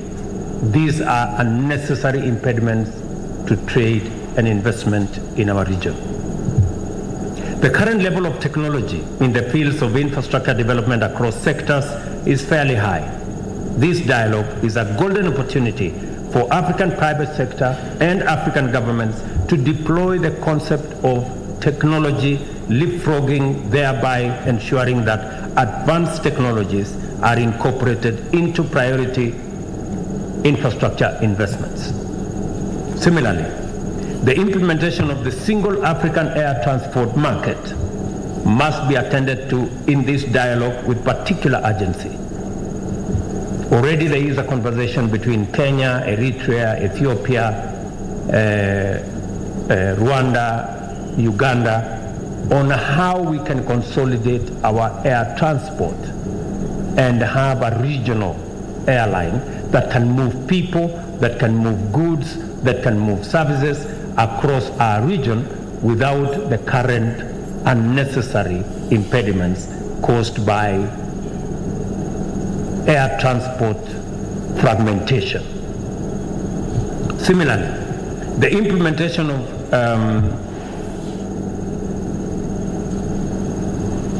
this will define the opportunities for private sector to invest in a liberalized air transport sector and enhance our air traffic penetration from the current 14.5%. African integration will also benefit significantly from this endeavor. The overarching methodology of the Africa we want is to transcend all the shortcomings, gaps, and vulnerabilities currently impeding Africa's progress and potential by redefining them as transformational opportunities for private-public collaboration. Public-private partnerships have the potential to augment the program for infrastructure development, as well as the African Development Bank's initiative to facilitate projects aimed at bridging the continent's infrastructure gap to sustainably support connectivity. I will give you an example. We're now diversifying on how to transport energy. We do not have to invest as government on transmission lines.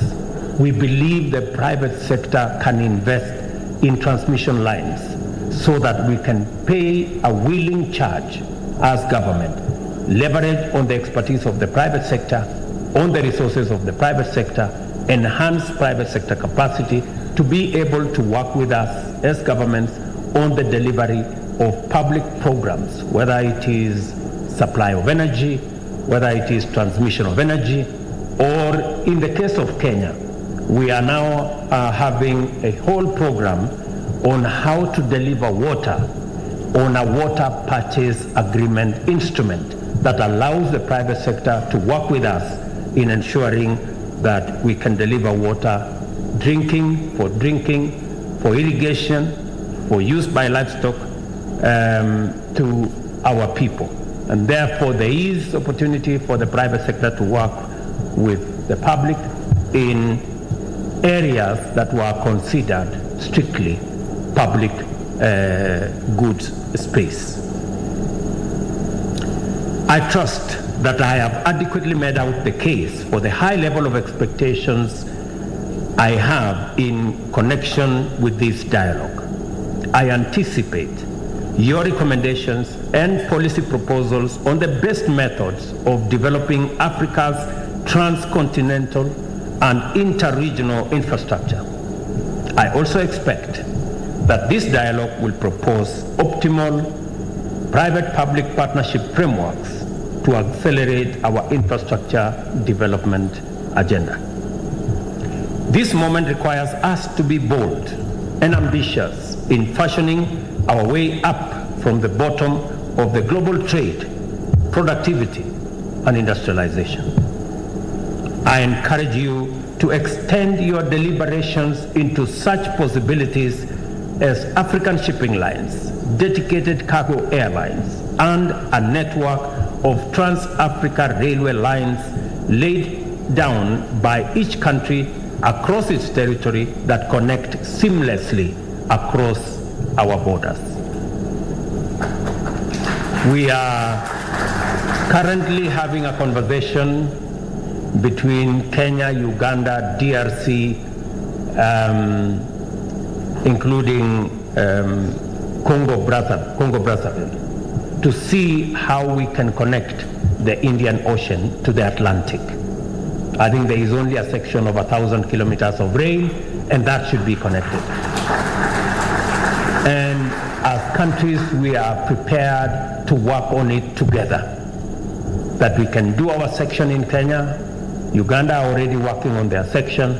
We are discussing with the government of DRC to see how together we can get the resources to get the 1,000 kilometers in DRC connected into the Congo River and transport our goods and products across the heartland of Africa. A vital area that I will expect this dialogue to effectively address is the matter of sustainable financing. The opportunity is ripe for governments to collaborate with the private sector and establish a strong institution capable of de-risking African infrastructure development financing. The partnership between AfCFTA Bank and AfCFTA Secretariat for purposes of establishing an adjustment fund is timely, highly appropriate, and commendable. Such a fund would cushion countries against short-term revenue losses and support eligible private sector firms to upscale operational capacity in order to undertake projects and other opportunities on a continental scale. It is also imperative that we proactively seek a resolution to the disparities in currencies and the consequential impediments it poses to intra-African trade. Trade, ladies and gentlemen, cannot take place without efficient and a unified payment system. Although there has been introduction of several regional payment infrastructure in the continent, we lack a single system that seamlessly facilitates trade among all our nations, eliminating the obstacles posed by varying currencies. I am, however, delighted to note that AfCFTA, in its mandate to facilitate intra-Africa and extra-Africa trade, embarked on building a centralized payment and settlement system to support trade under the AfCFTA. It is called the Pan-African Payments and Settlement System. Banks and payment providers can plug directly to it to enable secure and instant payment in local currency. The system is designed to reduce or eliminate the challenges of cross-border payments and by so doing accelerate intra-Africa trade. Let me say this. I think it is important for the trade ministers who are here. We are all struggling, and all our businessmen are struggling, and our traders are struggling to make payments for goods and services from one country to another because of differences in currencies. And in the middle of all this, we are all subjected to a dollar environment. Kenyans want to pay for Tanzanian goods in dollars. Tanzania wants to pay for DRC goods in dollars. Egypt wants to pay. Why are we bringing dollars in the middle of our trade?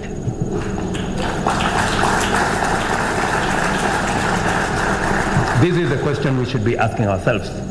And in the process, all our business people are stranded. Egypt cannot pay for our tea because they are looking for dollars.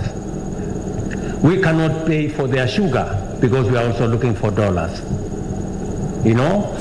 And this is I had a conversation with President Orama of the AfCFTA, and they have built a mechanism where all our traders can trade in the local currency, and we leave it to the Africa Exim Bank to settle all the payments in local currency. We do not have to look for dollars. Our businessmen, our business people, our traders will concentrate on moving goods and services and leave the arduous task of currencies to AfCFTA.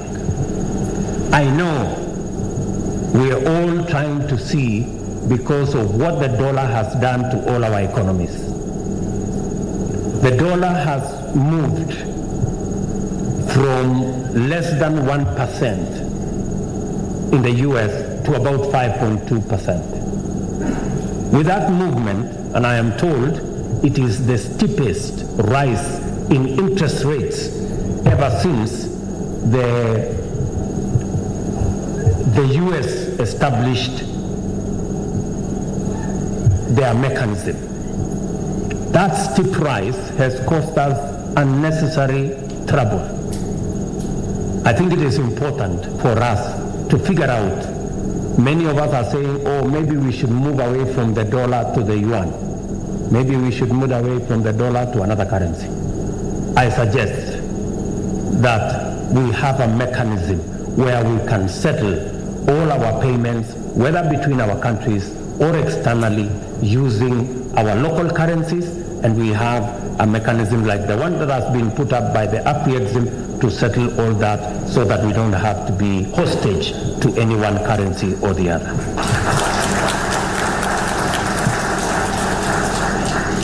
Without a single payment platform, payment instructions from one African country to another typically passes through several intermediary financial institutions, leading to increased costs, complications, problems, and unnecessary currency fluctuations, and ends up being a whole ecosystem of confusion.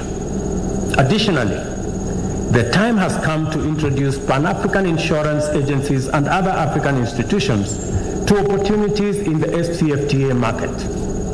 My brother Mekele, you have a job to do. But first of all, we must take decisive steps to strengthen our financial institutions to effectively support a strong private sector performance in the AfCFTA and general Pan-African business.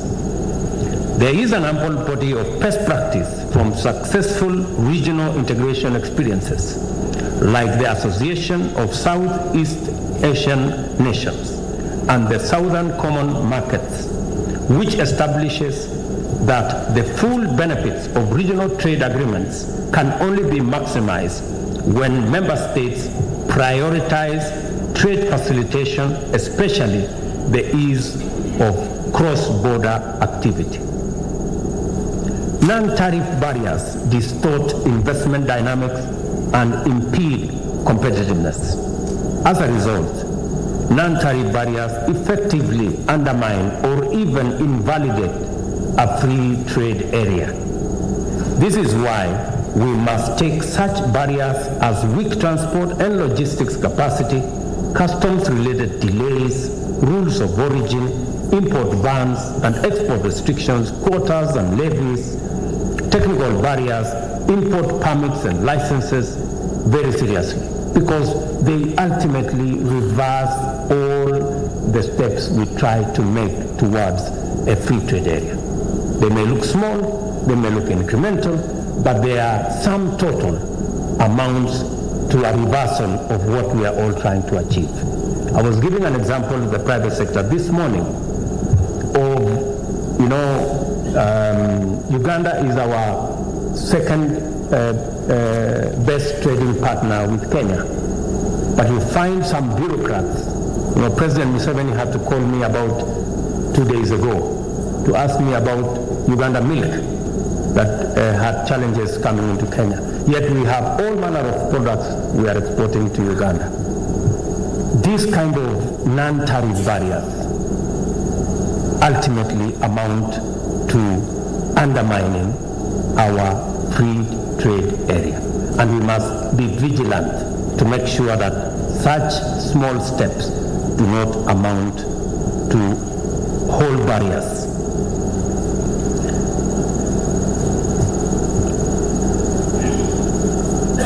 As I said, for AfCFTA to be effective, this dialogue must make it clear that a free trade area is precisely that, free trade area, period.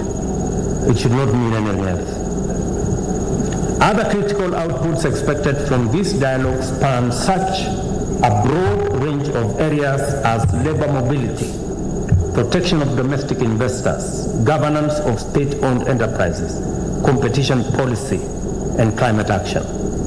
I take this opportunity to appreciate the good work of the ministers and their technical teams in concluding all AfCFTA instruments necessary for commencement of preferential trade, notably the agreement establishing the AfCFTA as well as the protocols on trading goods, trading services, resolution of disputes, investments, competition policy, and intellectual property rights, as well as all other protocols that support the implementation of the free trade area. Further, I am encouraged to note the progress in ongoing discussions to develop the equally essential protocols of e-commerce, women and youth in trade, and other programs that will be explained to you in the course of your retreat. By these instruments, we underscore our commitment as Africa to inclusive trade that recognizes and empowers vulnerable, and traditionally marginalized segments of the population who often bear the brunt of poverty, inequality, and underdevelopment, and signal as a continent our agenda to leverage ICT and the internet to accelerate trade and integration. Even as we appreciate the achievements in concluding these protocols, I recognize the outstanding issues, particularly as pertains the protocols on trade in goods and trade in services, that must be resolved for the efficient implementation of AfCFTA. I am very confident that the men and women who are in this meeting, the 29 ministers present and all the other delegations, will be able to resolve these issues for the bigger picture for us to move into the future. These outstanding issues are the reason why the ministerial retreat has been convened. I encourage ministers to utilize this opportunity to make progress towards concluding these issues in a manner that is both consistent with the objectives of AfCFTA, facilitates its efficient implementation, and is beneficial to our continent. Please, good people, do not let us down. We are banking on you because this progress is urgent, is necessary, and is important.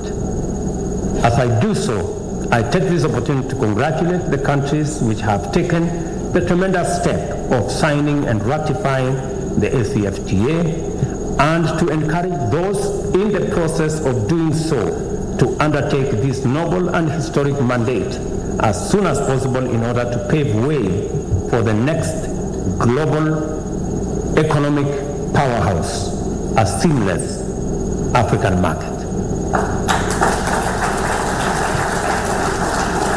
This is also a chance to recognize that the guided trading initiative formulated to accelerate the implementation of the AfCFTA did launch, and that Kenya was among the earliest exporters under the initiative. Since then, a number of countries have joined the initiative and commenced their exports. I encourage those countries that have not yet joined the initiative to do so and explore the wonderful free trade possibilities that they will be able to promptly access. Further, I challenge our ministers as they deliberate on the most appropriate resolutions to the outstanding issues in connection with the protocols to envision a unified Africa and promote the creation of coherent regional value chains whose outputs will bear the proud Made in Africa distinction. This is how we will make it possible to market the continent abroad as a single investment area. Our ministers should also dedicate their full capacities to the continental imperative to shift away from primary production into value addition and advanced production in the context of a broader industrial base and product diversification. Similarly, you have been assigned the task of generating viable strategies to resolve Africa's connectivity deficit in order to overcome logistical barriers to trade. In respect of this assignment, and our chairman is here of AU, and I have the brief from my colleagues, heads of state, I encourage you to be ambitious and to demonstrate urgency. I hope our ministers are listening to me. I have been sent by your bosses. Please, don't let us down. Africa should be a hub for manufacturing. For example, active pharmaceutical ingredients, which are the main inputs for drugs and medicines, are plenty in our continent. Africa can be the source for all APIs. This ambition can and should be realized to cut down the cost of medicines and address our quality of healthcare. Many similar opportunities exist, and we must plan for these investments so that they can happen. Finally, it is very important that our ministers embrace the task of expediting the ratification of the protocols on the movement of people in order to support trade in services and free movement of business, especially business people, which is a critical factor of free trade. And I want to urge all of us, in the presence of our chairman, that as we go forward, we have demonstrated sufficient political will as policymakers. We want our private sector to equally pull their weight so that we can move together. We will be making additional interventions. We will be making additional steps. We are considering as AU, as heads of state, a mechanism where we can improve on the mechanism of the Africa Union, so that Africa Union can speak on certain matters for all of us as a continent. We can negotiate better if, as a continent, we can negotiate together. We should be able to negotiate together on matters trade. This is one area that countries must surrender some of its issues to the Africa Union the way the EU have done. We can do better than the EU. We can do better than other trading blocs. We have made the conscious decision that we want this continent to be the single trading market with a population by 2050 of 2.5 billion people and a GDP of $3.5 trillion. That commitment will unlock the tremendous potential that we have in this continent. And I am a great believer that the policymakers, the heads of state, will be able to provide the mechanism for us to be able to realize that great potential that exists in our continent. And secondly, we must also act together on matters of peace and security. It is not possible that this continent shall continue to be a place of conflict and war. What is going on in Sudan is unacceptable. What is going on in DRC is unacceptable.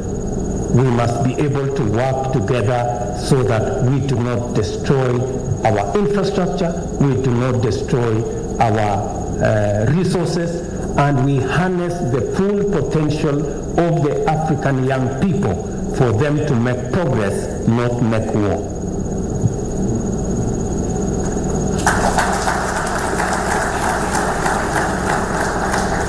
With these remarks, I now wish you all fruitful discourse and productive deliberations. I will be most delighted to receive reports of a successful African private sector dialogue and ministerial retreat. I must hasten to encourage all our visitors to find time and experience the singular delight of amazing people, wonderful natural attractions, and scenic beauty, as well as the incomparable flora and fauna that makes up magical Kenya. The African Private Sector Dialogue and Ministers Retreat is now duly launched. Thank you very much. God bless you, and God bless Africa. Thank you, sir. Thank you.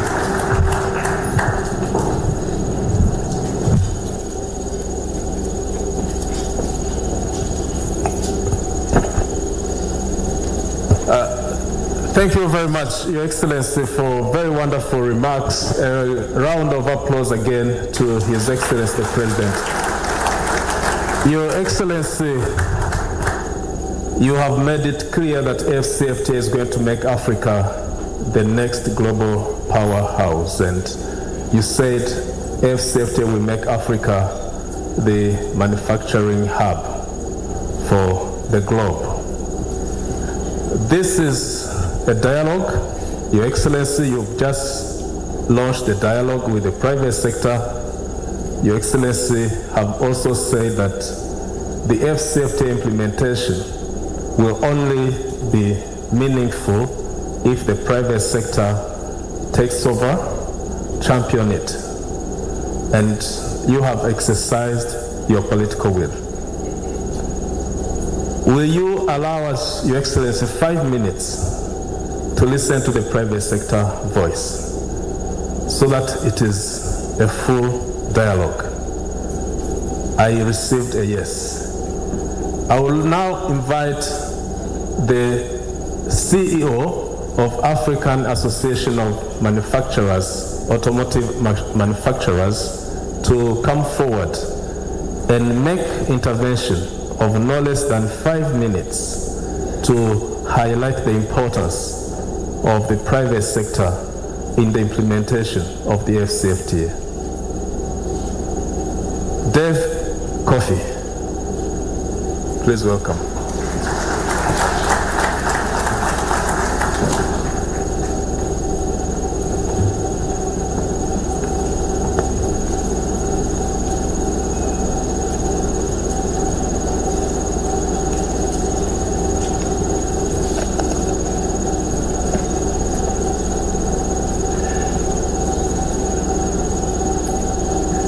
Your Excellency, Mr. President,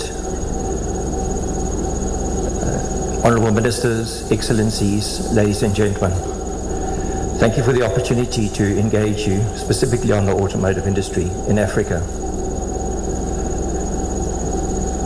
The continent is at a cusp right now in the sector.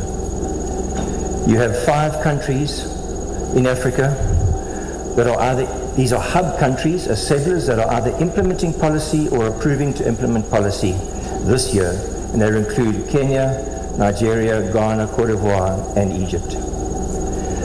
We are a private sector Pan-African Automotive Association whose members are global component manufacturers, global vehicle manufacturers, service providers, and financial institutions that add value to the automotive sector. We work with African governments to refine, to develop, to implement policies and ecosystems that will attract the private sector investment and unlock the economic potential of the continent.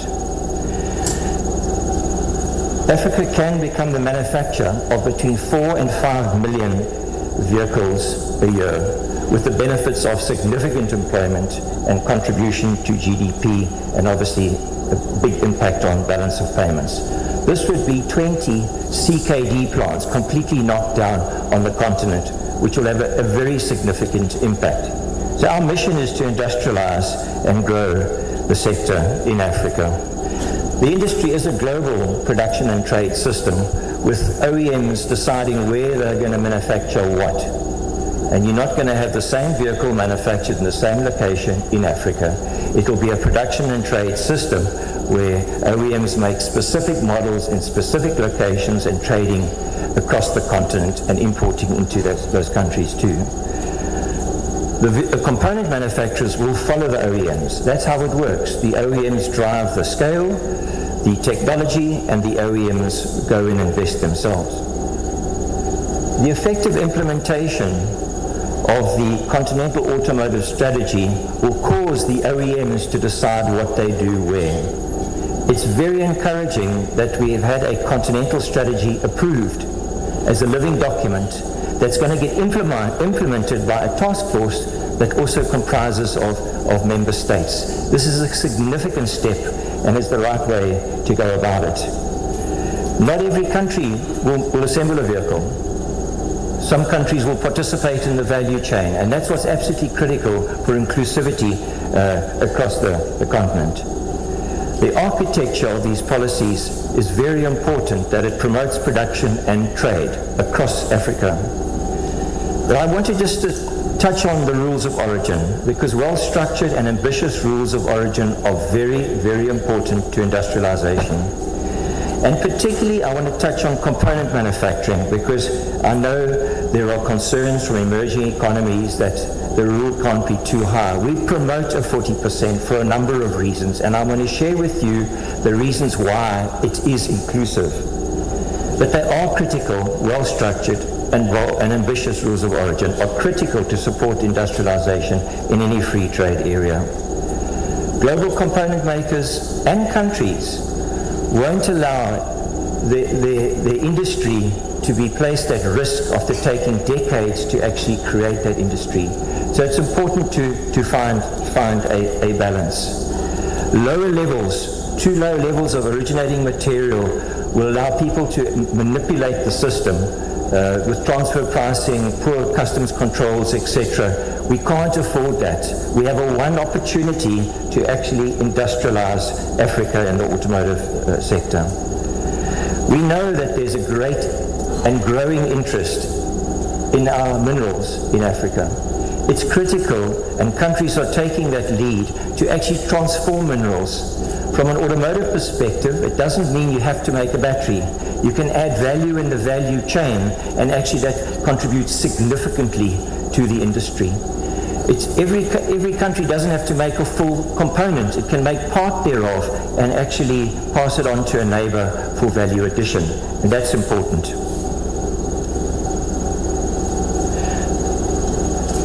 So if I could just touch on, so why is it inclusive? Why is even 40% inclusive for component manufacturing? Accumulation provisions that are well designed allow subcomponents and materials to be traded across Africa, and for the originating material to accumulate into the final product. Emerging component manufacturers, our advice is find a partner. Get yourself a technology partner in Africa that's currently manufacturing, because they bring multiple advantages. The skills, the technology, and the sourcing of the value chain. They're doing it already. Tap into that and actually allow that to feed. The collaboration on the continent in automotive is absolutely critical to getting this right. The industry allows a developmental path by partnering a component manufacturer in a developed economy. That manufacturer wants to expand. The emerging economy wants to grow with technology and support the OEMs in the volume growth. So, case studies of industrial partnerships across the world have shown that carefully developed accumulation provisions allow for very good industrialization. There are existing regional economic communities and customs unions today that have agreements. Let's implement them effectively. Let's use them. There are countries in customs unions with industries. The opportunity is to actually develop that, quickly implement, and actually develop capability along that. The Automotive Task Force is a big opportunity for the development, because best practices will be shared with member states through that. The opportunity to localize on the continent on the significant scale that the AfCFTA offers will actually allow localization of components that weren't localized before. That's important. So AfRexim Bank, rounding off, have actually just awarded a contract to develop a value chain study for the whole of Africa and find the footprint of who manufactures what through the value chain. So I request from the private sector perspective, let's be bold, as the President said. Let's be deliberate. This is not going to happen by chance. Right? Let's have ambitious rules of origin.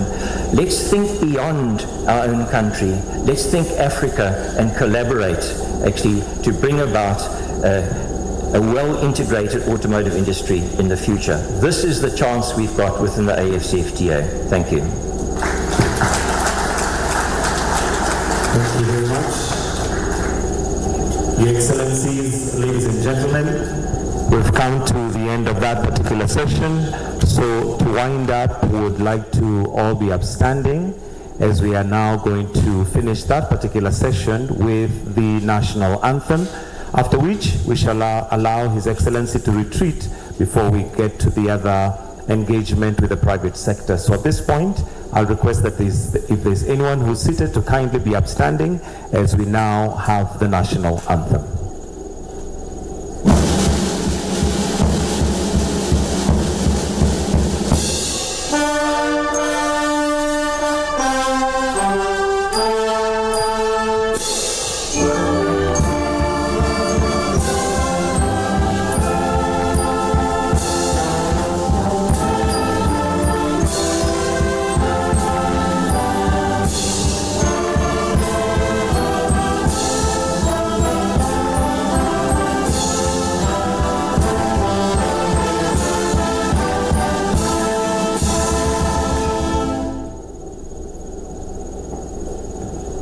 kindly let's remain standing as we now allow His Excellencies to retreat.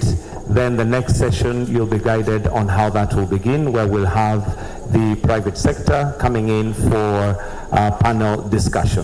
Thank you very much, ladies and gentlemen, distinguished guests.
Ladies and gentlemen, you may take your seats as we prepare to get into the second part of our conversations this morning.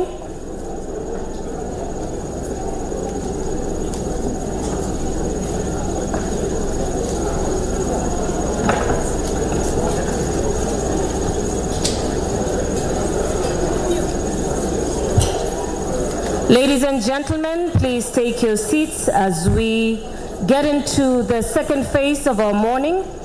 And in this panel discussion, we will be highlighting African economic... There you have it. President William Ruto has just opened the private sector dialogue on the African Free Continental Trade Area Agreement. This is a conversation that brings together more than 35 trade ministers from around Africa to deliberate on ways of unlocking the potential that lies within Africa. And the president has just highlighted a few statistics which one would say they are quite jaw-dropping by global standards, because he has just highlighted the fact that when you look at intra-Africa trade, this is trade between African countries, it's about 17%. And when you compare these with Europe, which is about 70%, then this is quite a low figure. And the other problem is the fact that interconnectivity in Africa is also the lowest in the world. And he has just highlighted the case of the Kenyan tea, which was flagged off sometimes in February last year. It was destined to go to Ghana, the port of Tema, and it took about 3 months instead of the 3 weeks that it was supposed to take. And so the president was making a passionate plea to African countries to interconnect their infrastructure. And so we're talking about the railway system, the road network, the port. And bearing in mind that it's only about 16 African countries that do not have or are completely landlocked, then there is a huge potential when it comes to the shipping as well as maritime transport. Bearing in mind that when you look at the maritime as well as shipping, it controls about 90% of the global trade. Africa has a huge potential. And also the president has also talked about the future of Africa. And when you're talking about an economy which is expected to grow to about $3.5 trillion by the year 2050, and a population of about 3 billion people, this is indeed going to be a huge market, not only for Africa, but for the world. And so the question that is coming around here is then how do we unlock the potential that lies in Africa, bearing in mind that as well Africa, has about 60% of the global arable land which is yet to be exploited. And you have not even talked about the mineral resources. You're talking about titanium, you're talking about gold, you're talking about oil, energy, and so much. And so these are the conversations that we expect to be happening here. Remember, this conference is taking place for the next 3 days. Today is the official opening day, and of course tomorrow and Wednesday these conversations will be here. And so we just now want to go in and listen to some of the conversations involving the private sector as well as government officials. And so we are here. Remember, KBC is the official broadcaster of this meeting. We have prepared for you what we call unrivaled coverage of this meeting, and so you all better keep it right here on KBC Channel 1. Let's first of all listen in.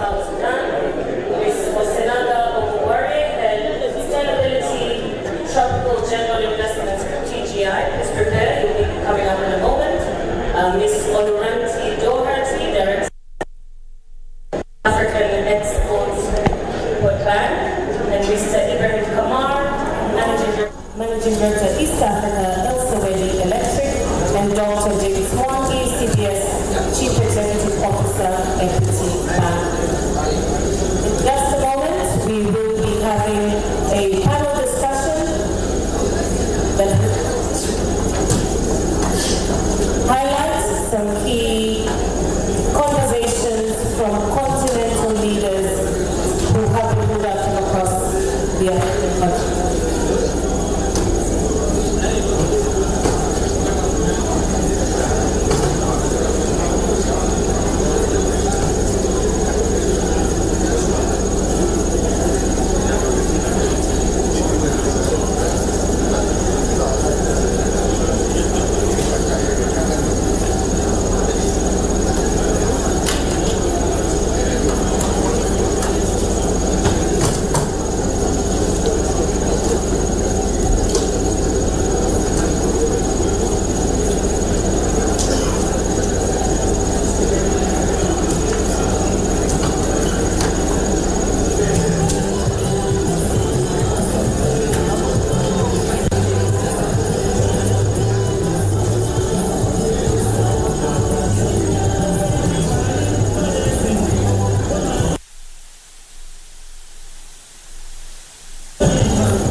Kenyans are innovating in order to ensure that we can boost our production and maybe even tap into investment. Of course, the Kiko event is talking about how we can channel more investments into Kenya and making Kenya a gateway into the African continent as we think about how we're going to be opening up our borders for the Africa Continental Free Trade Area. One of the innovations that we've seen is from the National Irrigation Authority and, of course, the State Department of Irrigation. As you can see, these are the things that we're trying to innovate and take into the country to boost our agricultural production, which we've already said makes up for more than 30% of our GDP.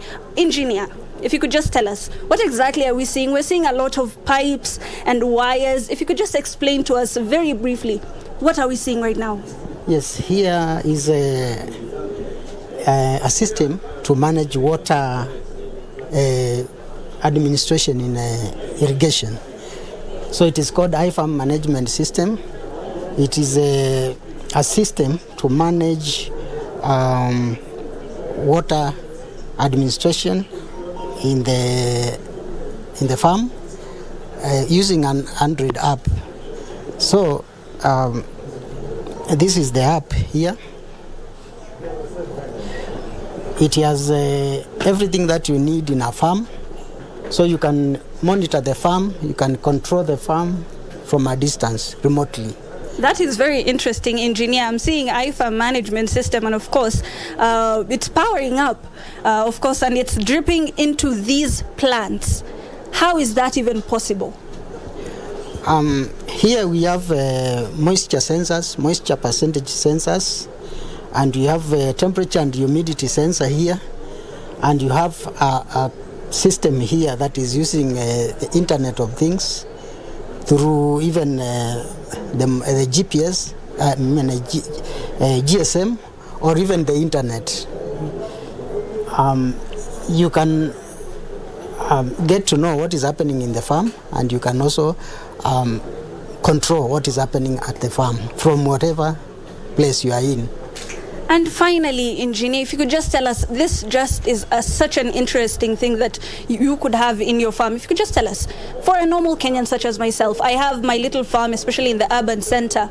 How can I have this in my farm to regulate the amount of water that goes into my plants and to have my own little irrigation system in my house? Yes, the system can be customized to any size of a farm. You can use it the way it is for a kitchen garden, and you do a little bit of modification to also do big farms, even 100 acres and more. Yes.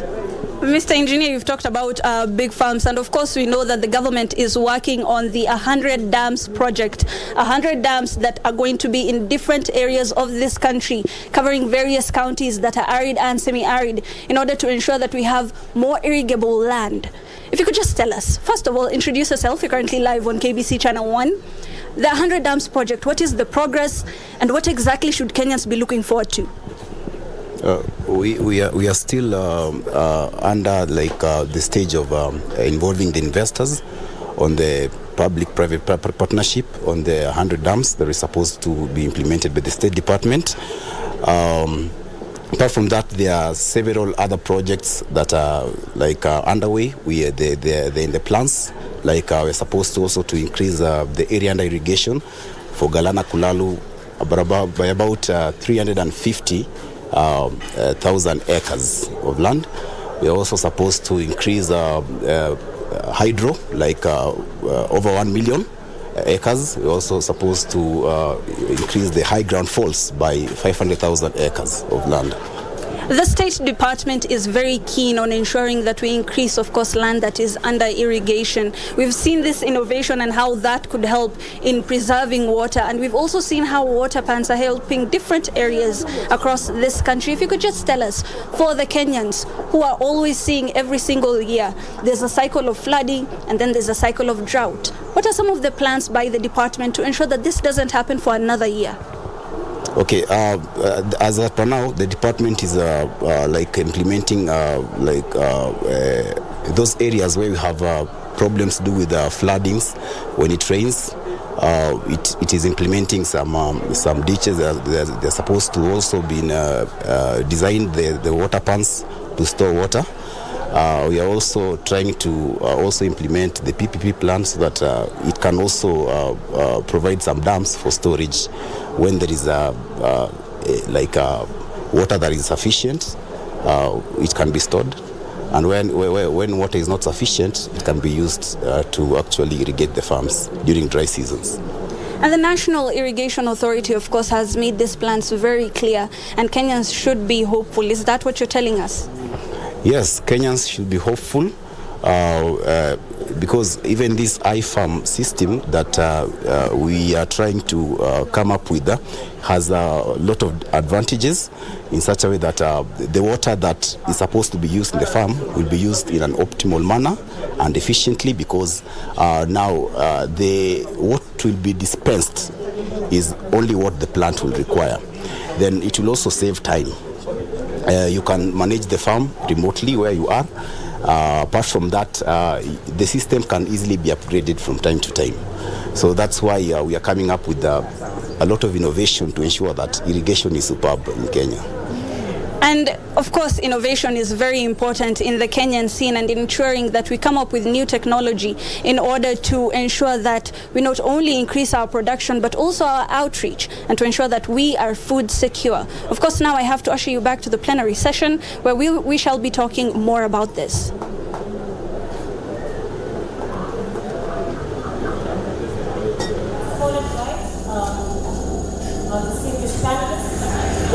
Joshua Oigara, Chief Executive Officer, Stanbic Bank Kenya and South Sudan.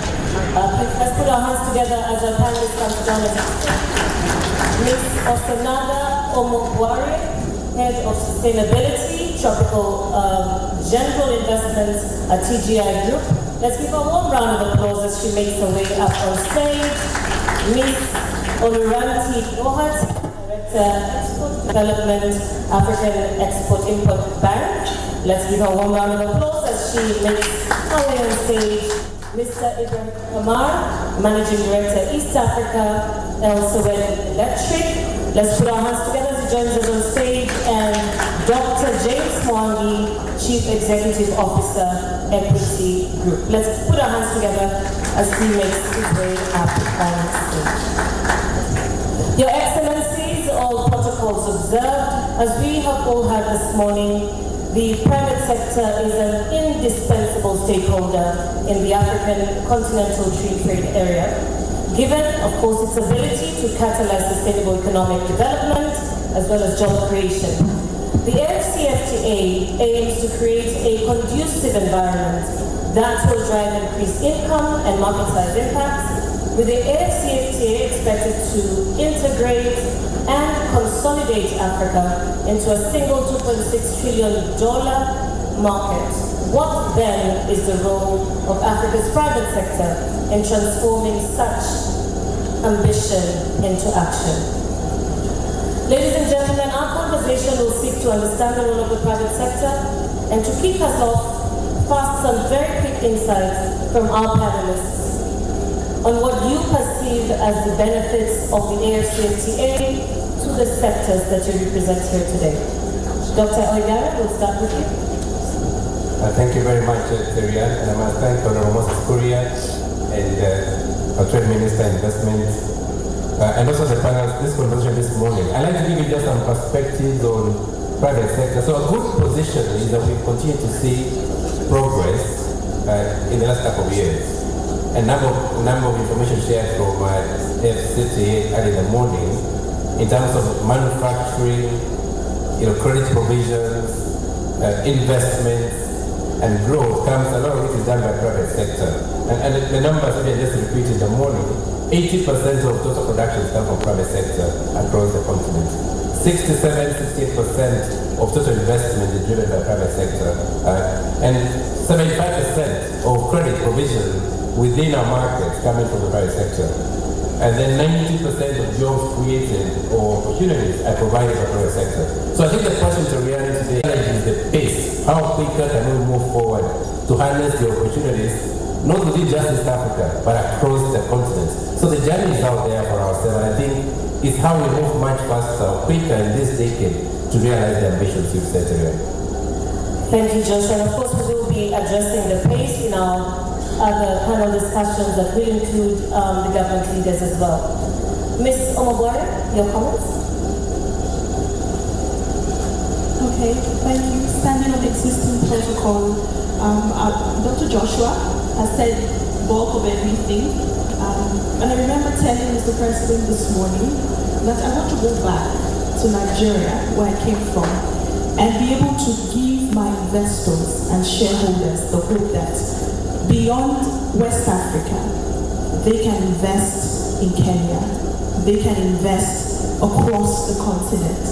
And what we're looking for is for deeper dialogues. I've seen that we have the policy already, we have the agreement already.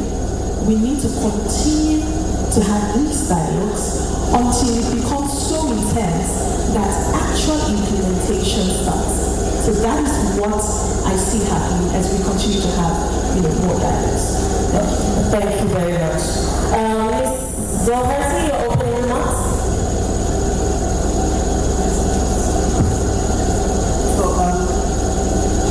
Good morning, everyone. I also stand on existing protocols. I want to thank the Ministry of Industry, Trade and Investment of Kenya for inviting us to this forum and for organizing this very important event. I also like to thank our partners, the Africa Continental Free Trade Area Secretariat, for also organizing this.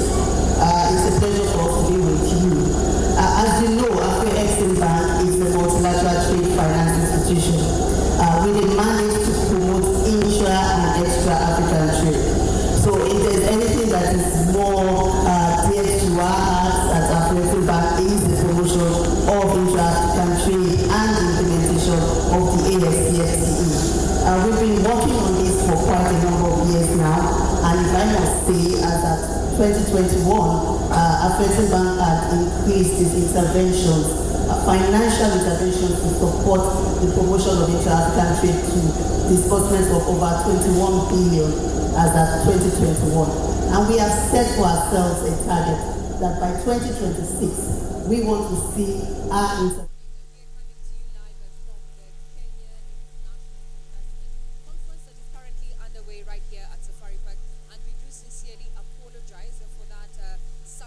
That we are having inside the auditorium, but we'll be taking you back to the panel where we're going to be discussing why Africa needs to harness and come together and take advantage of the African Continental Free Trade Area Agreement. As the President earlier this morning mentioned, is that Africa needs to be known as a hub of manufacturing. One of the counties that is showcasing in this particular exhibition is Kiambu County, and we're joined by none other than Nancy Gishungwa, who is a CEC Matter of Trades, and tell us why they are participating in this particular conference. Good morning, everyone. This is Kiambu County. I'm the CEC for Trade, Industrialization, Tourism and Investment. Thank you so much. As you can see, Kiambu has a lot to offer. We are saying explore Kiambu and see what we have to give. In terms of manufacturing, we've got cottage industries. As you can see here, we've got our honey with us. This honey comes from our forest, and it is made by young men, young gentlemen who have come in groups and decided to form a circle and come up with this kind of honey. You can see here, this is from Githurai. As you can see this, lotion and the value-added soaps. This is goat milk value-added addition of soaps and creams. The owner of this cottage industry would want to move to another level, even to a level of export. And these products come from goat milk. There's a lot. She has put up goats in Githurai, and she's encouraging the women around Githurai to rear goats so that we have more milk. And apart from goat milk, which has got a lot of nutrients, you can see the value added of soaps, of our creams, and we want as a Kiambu County to get this cottage industry moving to a level of export. And if you can see, we've got also our Limburu fresh milk and Tigoni waters. We've got our tropical heat spices in Kiambu. Kiambu has a lot to offer. We have enough land to offer manufacturers and industries to come to our county, and that's why we are here. We want to showcase. We have handbags which are handmade in Kiambu County. We have got coffees, we have got teas, as the President spoke about coffee, and we have got teas. And note, Kiambu has the best tea. Kiambu tea is used to blend other teas. So Karibuni Kiambu, explore Kiambu. We are there to help you, and we are there for you. Thank you so much. Now, Madam, as a part of the leadership when it comes, to policies that govern businesses, especially small businesses, what is Kiambu County doing to ensure that, these small businesses, now today, we're looking at the role that the private sector can play, to foster intra-African trade. As a county, what are you doing to support SMEs? As a county, what we are doing to support SMEs, we are bringing them together. We've got different programs that we are working with Strathmore University and USAID, so that they are able to move a notch higher. We are giving them, they are being educated on how to manage their small businesses and how to manage their monies, how to save, how to have policies in their businesses, so that we can move from small businesses to medium-sized businesses and eventually to export businesses. Now, the President has been very keen to focus on matters of value addition in as far as manufacturing is concerned. And as we're thinking and working at exploring, going global, so to speak, as a county, what are you doing to foster inter-county trade? as for inter-county trade, we are coming together as different counties and bringing together experts of each and of everything that each county can offer, and seeing what is it that you can offer, what is it that you can blend in, what is it that you can incorporate, what products do you have, and see how we can work together so that if there is a county that has got a certain product and we can be able to value add by another product, we come together, we link our investors together and take them to another notch higher where they can be able to export and by doing that we'll be able to take them to another notch higher of manufacturing. There's been a conversation around, harmonization of policies and regulations so that SMEs don't have to pay so many levies, especially to operate within the counties. As the trade CEC, what are you doing to ensure that even the rates, the business rates and business permits are at least affordable? Because this has been the cry of small businesses that are operating within the counties. What we have done as Kiambu County and as the CEC trade, I'm actually the one who is heading this single business permit. We know that our manufacturers have a problem of having so many licenses. If you don't have a license for single permit, you have for health, you have got for fire. And so what we are doing is that we are harmonizing all these licenses into one or two, depending on the category you have, and seeing what's the rebate we can give to the small, medium manufacturers. That's what we are doing, and we are doing well, and we are harmonizing as we talk. We are having a policy on it, and that's the way forward, so that our manufacturers can feel they are not feeling harassed, but we are helping them to actualize their dream. Thank you very much. We have been speaking to the CEC Trade, Kiambu County, and we understand the sound is prim and proper right now in the auditorium. So I hand you over to the Master of Ceremony, who has a panel where those who are participating are talking about how the private sector is going to harness and work together and take advantage of the Africa Continental Free Trade Area Agreement. The value proposition to the consumer. So I see that the benefits have started accruing, but we can fast track and enhance those benefits by removing the barriers. What has made the equity benefit most is the common regulatory framework in the East African community. We are faced with one regulatory framework. So you could imagine while the African continent becomes one policy environment, such that you are only dealing with one policy. That is what I envisage will happen. But it can happen better if the trading blocks like the East African Common Market, SADC, COMESA embrace the African Continental Free Trade Area and implement within their regions first. And then we can integrate the blocks later. Thank you. Thank you very much, Dr. Mwangi. And of course, you bring to light another issue on economic integration, where the question has been asked, as Kenya, we have Vision 2030. As East Africa, we have our own other vision. As AfCFTA, there's also another vision. How then can all these visions be aligned towards the AfCFTA? So thank you so much for your comments, and we will be back with you in a minute. Mr. Ibrahim, I'd like to come to you now. From the comments the President's mentioned earlier, Africa seeks to establish itself as one of the world's top manufacturing hubs.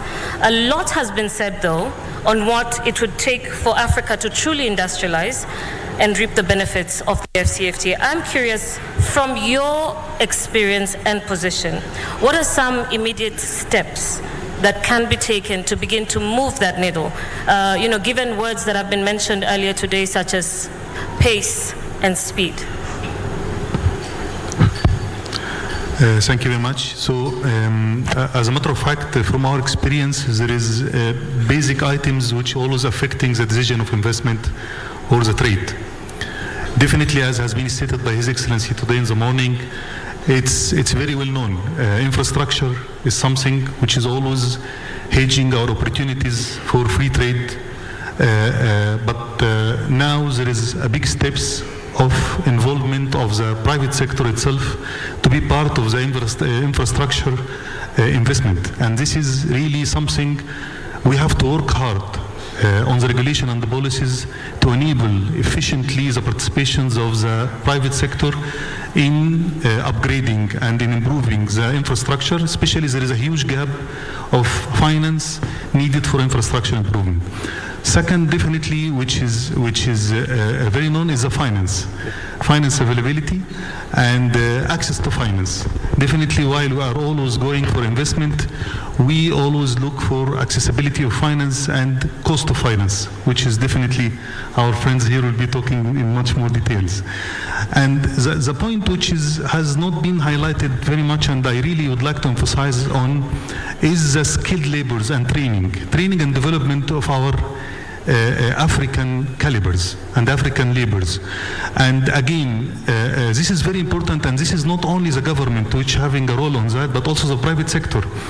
And as an initiative from our side, we have created as a Swede something called Swede Technical Academy, which is work on the high school side and create the blue collars, and also we have created what we call polytechnic universities.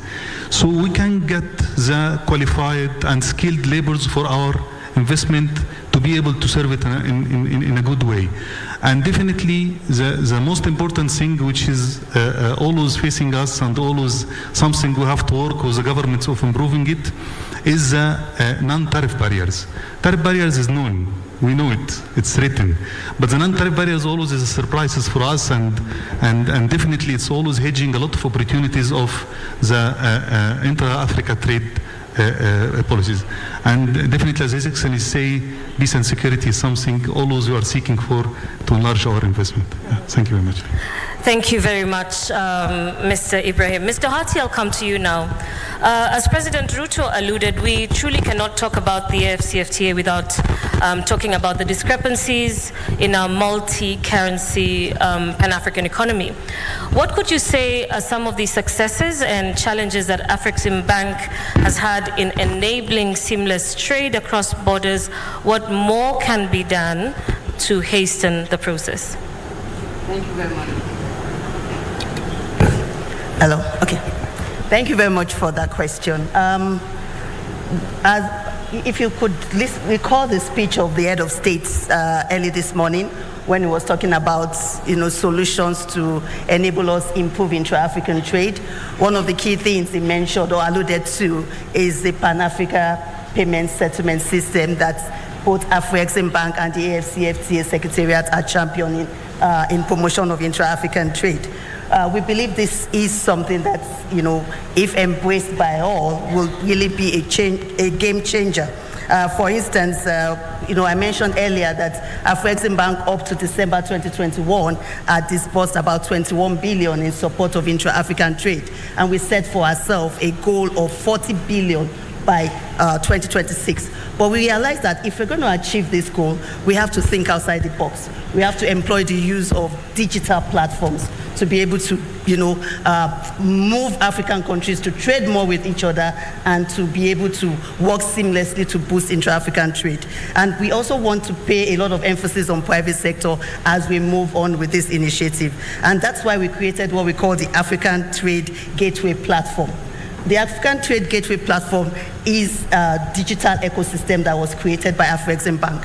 Of course, the most popular one of the African Trade Gateway Platform that everybody knows is the PAPS, which is the Pan-Africa Payment and Settlement System, which is just a settlement system that should enable us to trade in local currencies across multiple countries on the continent. I think a good example of this that will allow you to understand what we are trying to create here is, for instance, having a Kenyan tea exporter like the head of state gave us this morning, wanting to sell his products to off-takers in Egypt. And, he can't sell because the off-taker in Egypt can't pay in dollar, and he needs to also buy some products from Egypt. What the Pan-Africa Payment Settlement System will do is to ensure that the Kenyan tea exporter can't sell and receive his or her funds in Kenyan shillings while the Egyptian importer of the tea products pays in Egyptian pounds. And up to date, we have 62 commercial banks that have joined us in moving on with PAPs, with 9 central banks. And of course, with the support of the AfCFTA Secretariat, we are also calling on central banks across the region to join us to be able to move the PAPs, because we believe that the PAPs will be a game changer and allow us to move intra-African trade to 40 billion by 2026 and even beyond. But apart from this, there are other things that also inhibit intra-African trade. And some of this is, compliance checks, us knowing each other, us knowing who to partner with, who to trade with. Who in Egypt would I sell my product to as a Kenyan exporter? So we also developed what we call MANSA. MANSA is a customer repository due diligence platform that allows African entities to be able to due diligence themselves and to be able to understand what businesses they do and to be able to choose and identify partners to trade with. Apart from this, we also created what we call the Trader Club. The Trader Club is a digital platform that seeks to curate trade intelligence. And this is particularly very important. My sister said here that she's a Nigerian company and she's looking at going back home to say, look, in progressing the implementation of the AfCFTA, we need to set up businesses across the continent. But how would they do this if they don't have information? But through the Trader Club that Afreximbank has created, you'll be able to access relevant trade information, intelligence information, and advisory services to be able to expand your business beyond your country to other parts of Africa. But apart from this, we also have the Africa Trade Exchange. The Africa Trade Exchange was a platform that was developed solely to support the implementation of the AfCFTA. However, when the Russian-Ukraine crisis, hit the continent and we were all facing severe food shortages, we repurposed this platform to be able to support African countries to trade in grains and fertilizers among themselves, taking on areas of their cooperative advantage and bringing this information on a platform where Nigeria can know what Kenya has and Kenya can know what Nigeria has and purchase it amongst ourselves to boost intra-African trade. So we have employed these digital platforms as key thrusts to move intra-African trade. But these are not the only platforms, so I will speak on this later as we move on with these discussions. Thank you. All right, thank you so much. Ms. Osenaga, I'll come to you now. Most of Africa's private sector businesses are small, no matter what part of Africa you're in.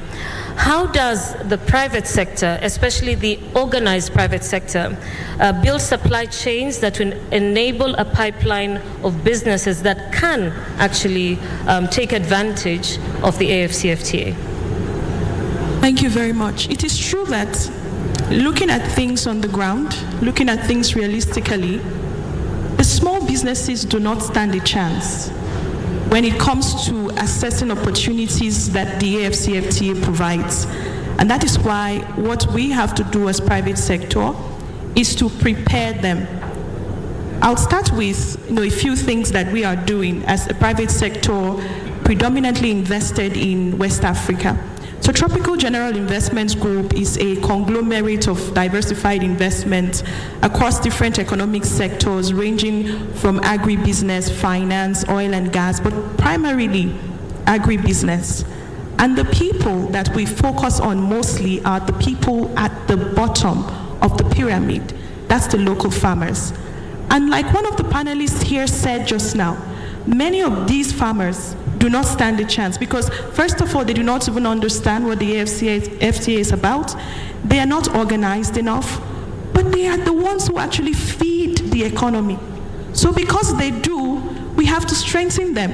So part of what we do to strengthen them is we have to run outgrower programs where you have to provide the inputs that the farmers need. So the first step really in strengthening and building a supply base of farmers or small-scale businesses which will eventually become big. I must say that while they are small, if you continue to invest and scale, over time, these small-scale businesses become medium, and in a good time, they become large.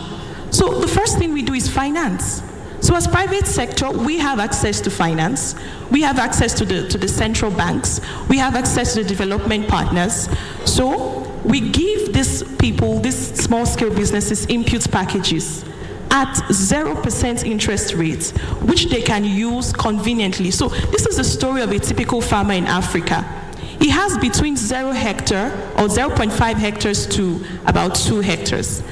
And after deducting the cost of inputs and labor, you would see that he's left with less than $100. And this is a farmer who has to feed wives, who has to feed and educate his children, who has to promote them and take them to health facilities and so on. So the question really is, how can he survive? So one way we have to support is to make sure that there's financing for them. The second key thing we have to do in the process of building them to eventually become big so that they'll be able to access these opportunities is to invest in yield enhancement initiatives that will eventually help them scale their productivity. So you look at demonstration plot trials, which you can train these farmers on, give them more access to land, do seed trials, seed multiplications, and over time you see a farmer, for example, in Argungu, Kebbi State, where we have the largest rice mill in Nigeria, belonging to TGI Group. We started out in 2017 with 2.5 tons. But today, many of the farmers are getting over 5 tons, and these are realistic numbers. So the third thing to do really is training, capacity building. One of our panelists has said it, and we cannot say it enough. You have to identify core thematic areas, and you have to project into the future. You are trying to build big businesses that will eventually become part of the economic integration story. So you have to identify the key thematic areas where there are gaps. We have to look at health and safety. We have to look at issues of climate change. We have to look at issues of good agronomical practices, good environmental practices, and then even digital inclusion. We had a situation in Nigeria early this year. We had no cash, and we were not prepared for it. So if you teach the farmer, the average farmer doesn't have a bank account. If you teach him digital inclusion, financial inclusion, he understands the importance of having a bank account. Another very important thing is social investment. Earlier this morning, at the session with the president, we had somebody talk about the fact that some of the produce that we produce here in Africa are not really able to maybe get transported to other areas because of quality issues. And beyond quality issues, there are social issues, child labor. If you really assess some issues, you will not be able to take cocoa or coffee from a farm because of child labor issues. So we also have to invest in them. And lastly, youth inclusion and women empowerment. One thing we're doing is to ensure currently a 50-50% participation in the male farmers and the female farmers. So what you see happen at the end of 5 years, at the end of 10 years, is that these farmers become part of the bigger picture of the AfCFTA, where they are part of what's happening with deepening the economic integration, job creation. These are the opportunities that the AfCFTA provides. So you see that automatically these small businesses begin to assess these things, and in a short while they become big enough to come to conferences like this and have discussions. All right. Thank you so much for your comments on that. Dr. Oigara, I'll come to you now. The financial sector, especially in East Africa and West Africa as well, has led the way in cross-border footprints.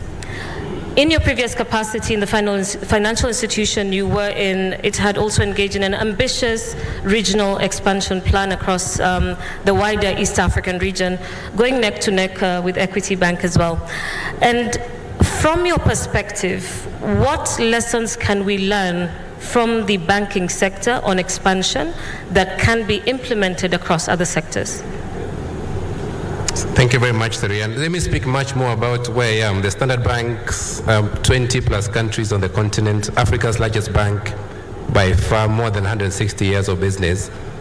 When Honorable Moses Kuria spoke in the morning, how many private sector players are more than 10 countries, I think. He said there are very 5 countries. He said there are very few. I think you gave a very small number.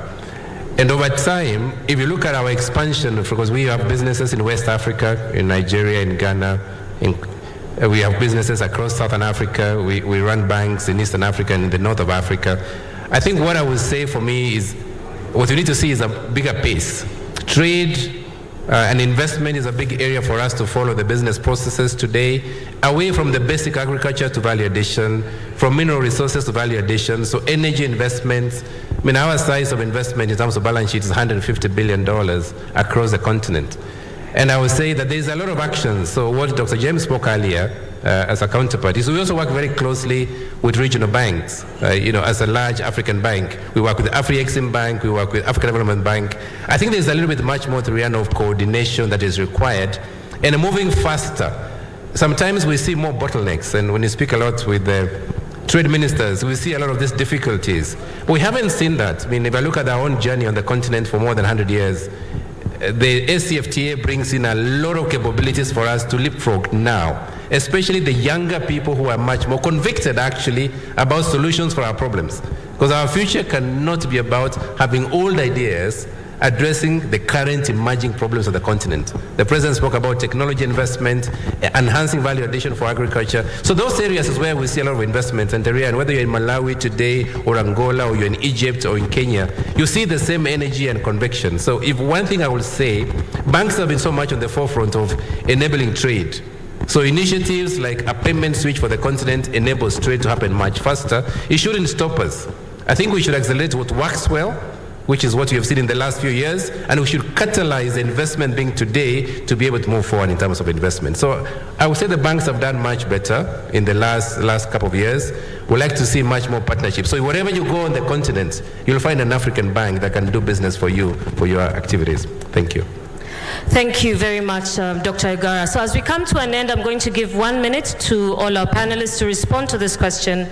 Of course, the private sector has been called upon to own and drive the implementation by, one, supporting the governments, but also by putting the governments to account. What are some concerns that you have as the business community, that the leadership in this room needs to know and address? Dr. Igara, can we start with you? So we've had very good collaborations that I see. I said if there's one minister who's worked very hard in the last few months, and I know him for a long time, is Honorable Moses. We spoke last week. He's been up and down preparing for the engagement of the private sector. When he spoke about the dialogue for the private sector, we were very excited ourselves for three main reasons. And I don't think that we have a problem as private sector accessing government. We don't have that problem. In my view, I haven't experienced that challenge. It's about positioning the opportunities Kenya has as an anchor destination, not just for us, but across the continent. And I have traveled in many countries personally. I see a lot of people today saying, we want to invest in Kenya. We want to invest in the opportunity. We want to see the chance to grow our businesses. So Honorable Moses, I think for bringing us together first, congratulations for getting everybody here to be able to see Kenya's opportunity for investment. That's one issue I want to say. And the second one is, the President spoke much earlier about the government's readiness to be able to support investments. I must say that with these kind of collaborations, the opportunity for us to scale is much faster. So the challenge is a little bit much more in the private sector, in my view, than public sector or a policymaker's challenges. For us, from a private sector, I would say, can we collaborate much more? Yes, so we'd like to carry on these conversations today. This is just the beginning of a journey that will continue to grow. The ambition for us to double our performance or our growth, I think, is key. And the sectors we spoke about, if you look at many segments of the economy, there is none today that's not growing. Whether it's technology today, whether it's agriculture, whether it's financial services, telecommunications. So Terian, I would say if there's never been an opportunity, you call it, we're at the cusp. This is what the team spoke earlier today about automobile. If we had that chance, it's now, and it's very historic for us to leverage the opportunities to grow jobs, to grow opportunities, to change our continent. So I'm very excited that today we see that opportunity. My ask for everybody here in the private sector is to take advantage for the opportunity we have today. Thank you. Thank you, Dr. Igara. Ms. Osenaga? For me, I'm looking forward to a time when we'll finally be able to address the issue of, sorry, I wrote it down, rules of origin. That's what I call it, rules of origin, because sometimes Nigeria, for example, trying to export yam, and sometimes we get discounts when we're trading, and they'll tell you it's because this yam came from Nigeria. So these are things we hope that will eventually get addressed. A lot of people do not talk about internet connectivity a lot, but that's a problem in Africa, because a lot of times majority of us struggle with finalizing transactions. We struggle with even communication within the continent. I don't know how it will happen, but I'm hoping for a time when we'd really finally be able to address that issue of internet connectivity. The last issue is gender. See, we cannot talk about the issue of gender, youth inclusion too much, because we are yet to completely get it in Africa. And I'm also seeing a time when, through the AfCFTA, we'll be able to set up policies that will ensure that there is an equal or an appropriate representation of gender across the entire value chains and investments. Youth inclusion is also very important. It's important to include youth in the discussions that we are having, because they're the ones who would actually carry it on. So these are the things we're hoping at the end of the day. Thank you. All right, thank you so much, Ms. Osenaga. Ms. Doherty? Thank you very much. So I'll lean on what my fellow colleagues have said earlier, that it is a good opportunity that we are all here together in this room, and we have to thank the Honorable Minister of Trade for bringing us together. One thing we want to pass across is we want to pass across all our interventions, all our initiatives, and all our instruments of supporting member countries and private sector to harness the full potential of the AfCFTA. We've not had much opportunity to gather together like this, where we have public sector, private sector in the same room, and where you have a DFI like AfCFTA to present some of the initiatives we've come up with. I want to share some of this with us so that as we go on and leave this venue, we have things to take on that we can use to sort of share with our private sector investors. We have quite a number of intervention instruments. We have created initiatives in support of industrialization. We've created initiatives to support development of industrial parks, special economic zones, where we've disbursed over 700 million, and we have over 2 billion of pipelines that we want to work on. We're working on 2 industrial parks here in Kenya, and we have quite a number across the continent. And we are ready to work with both public and private sector to finance these projects. We are also developing an automotive strategy, and we put together 1 billion facility to support the financing of automobile projects across the continent. But apart from this, attracting private investment into the continent, we have our guarantee program, the AfCFTA guarantee program, that is able to give investors the guarantee, both country risk and credit guarantees, to ensure that they are able to invest in critical projects and sectors on the continent. Another key thing to us, we have been talking about African businesses striding across the continent, doing business across the continent, but they are always unable to compete with foreign businesses. For example, let's look at the EPC contract space on the continent. This is a $60 billion industry per annum on the continent. And guess what? It's dominated by foreign contractors from China, from India. But we do have EPC contractors here in Africa. We have them in Kenya, we have them in Nigeria, we have them in Egypt. But AfCFTA, we have said to ourselves, we will only support African EPC contractors. And because of that, we put together what we call the Intra-Africa EPC facility. And we are supporting EPC contractors across the continent to win jobs, to promote intra-African trade, not just in goods, but in services. And we'll keep on doing this. And we open our doors to Kenyan contractors here in this room today to access the Intra-Africa EPC contract facility. So we'll be able to go to Uganda to do jobs, to go to Kenya, to go to Tanzania, to go all across the continent. We are willing to partner you and work with you. Apart from this, you will permit me, because there are so many things I believe this room has to hear, and I don't want to leave here without mentioning them. We have our project finance facilities. All across Africa, we are willing to listen to you. come to us with the deals. But we know something. We know sometimes you have the idea, but you are lacking funds to even bring it to a concept stage to be able to access financing. We've created a project preparation facility that you can tap to as African enterprises. Apply to us, talk to us, and we'll be able to support you to take this project from that concept, good concept that you have here, to something in reality and bankable.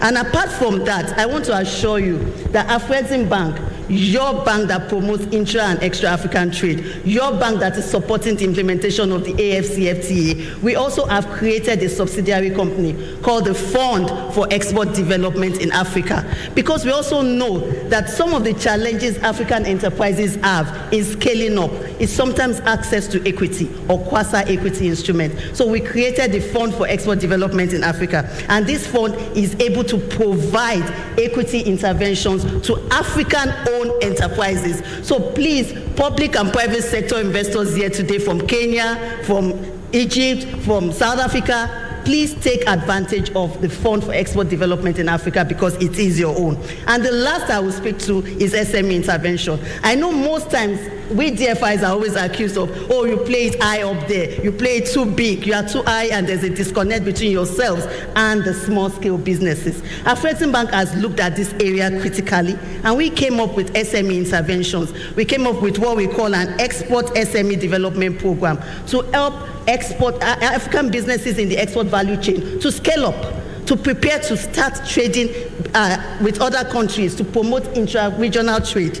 And we also looked at some critical areas that we know youth and women play the most in, and that's in the creative sector. We created what we call the Creative Africa Nexus, called CANEX, and we put together a 1 billion facility to back the creative sector across the continent, talking about film production, talking about fashion, talking about creative writing. We want to support that sector because we see that a teeming number of our youths and our women are involved in this sector, and Africa is doing marvelously well in this sector. Our music is being played all over the world, and we want to back that sector to ensure that we take it even beyond where it is right now. So those are some of the interventions we come up with. I just didn't want to leave this room without putting that out there, so that you know that there's a bank who has every solution you need for you to harness the AfCFTA. Thank you.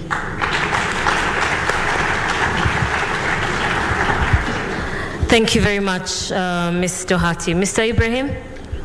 Yes, thank you very much. And I'd like also to thank AfCFTA because we have a long time partnership together in which it helps us a lot, and also it gives us opportunity of being part of a lot of infrastructure development projects in Africa, going on EBC plus finance, hand in hand, promoting African company for African development. So thank you very much. So I will talk from also business perspective, private sector perspective. Okay. Again, I will not add more because we are very happy of the dialogue. We are very happy of the support of the government. As private sector, we always go to the countries which we have ears. We have people listening to us. We have people who go in dialogues and understanding our concerns, our issues, and try to work and sort it out. Okay, we have a lot of success stories in Africa, like Tanzania, like Ghana, like Nigeria, like some other countries, Algeria, and also we capitalize on our successful story in these countries and trying to imitate it in other countries as well. So definitely the most important thing we are looking for is people to listen, people to involve us. Government institutes is to consider us as part of their regulation and policies think tanks. When they are putting their regulations, it's very good to bring private sector in the table, because sometimes it's very good from one perspective, but it needs other perspectives to be considered. Okay, so this is the most important thing we're always trying to be considered for the future. Thank you very much. Thank you very much, Mr. Ibrahim. Dr. Mwangi? Thank you very much. It's nice to address ourselves to the ministers of trade on the African continent. What we are really experiencing is a window of opportunity. And a window of opportunity is seen by everybody. So there is need for speed of execution, there is need for focus, there is need for deliberateness, such that we really create the enabling environment for the private sector. A lot still needs to be done, but for the private sector, and I can speak for Equity, we play our role as a catalyst of trade. We'll do what it takes. Honorable Kuria, we have taken your challenge that we are truly not African if we are not in 10 countries. So the opportunity to ensure that we provide leadership will be there. But more importantly, as Equity and guess the banking industry, we are sharpening our capabilities in trade finance. Essentially, what is required most to facilitate this is the right products, the right tools in trade finance. And lastly, beyond trade finance is the ability of providing a long-term and medium capital to allow productivity gains to be realized in agriculture, in our extractive industry, so as to create a manufacturing base. It is important we provide the capital that will allow raw materials to be converted into finished products on the African continent, without forgetting that the face of Africa is the micro, small, and medium enterprises. So we should play a role to formalize them so that they really populate the value chains of the manufacturing sector on the African continent. Thank you. Thank you very much. Ladies and gentlemen, with that, we've come to the end of our panel discussion with the Continental Leaders Panel. I'd like us to put our hands together for our panelists, Dr. Joshua Oigara, Ms. Osenaga Omoborie, Ms. Oluranti Doherty, Mr. Ibrahim Kamar, and Dr. James Mwangi. You may take your seats.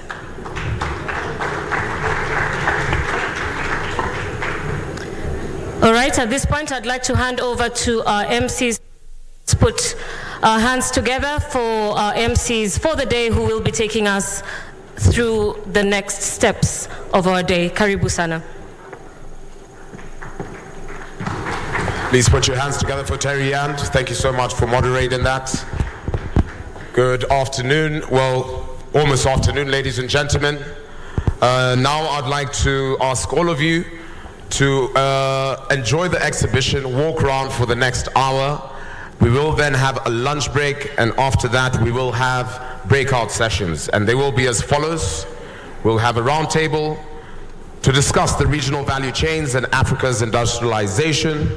That will be in one section. The other parallel session to that will be investing in smart cities, and then we will also have a session 2 which will discuss market access, supply chain, diversification, opportunities for the continent. The moderators will all be separate for that, and that will be Ahmed Farah for Trademark Africa, Ronald Asumba, Tony Blair Institute, and Ms. Joy Doreen Belair. Absolutely amazing. Thank you very much. I hope you're definitely going to enjoy the next couple of days as we gear towards creating one African market through the AfCFTA. So thank you very much. As you've been informed, kindly visit the different exhibitions that we'll have. We also have the washrooms on my last door on the left. You can take your left there, and we'll be delving deeper into the breakout sessions in the afternoon. My name is Aziza Hashim. And my name is Miano Mushiri. With that, please, Cabinet Secretary, your team and yours are dismissed. Please. Conference, and over 300 exhibitors are showcasing their products and services with one single objective. This is to widen and increase their portfolio, not just local, but also to go to international levels. The president early this morning, he said that Kenya should be, and especially Africa should be, a manufacturing hub. Question is, what are the counties doing to actually push for inter-county trade?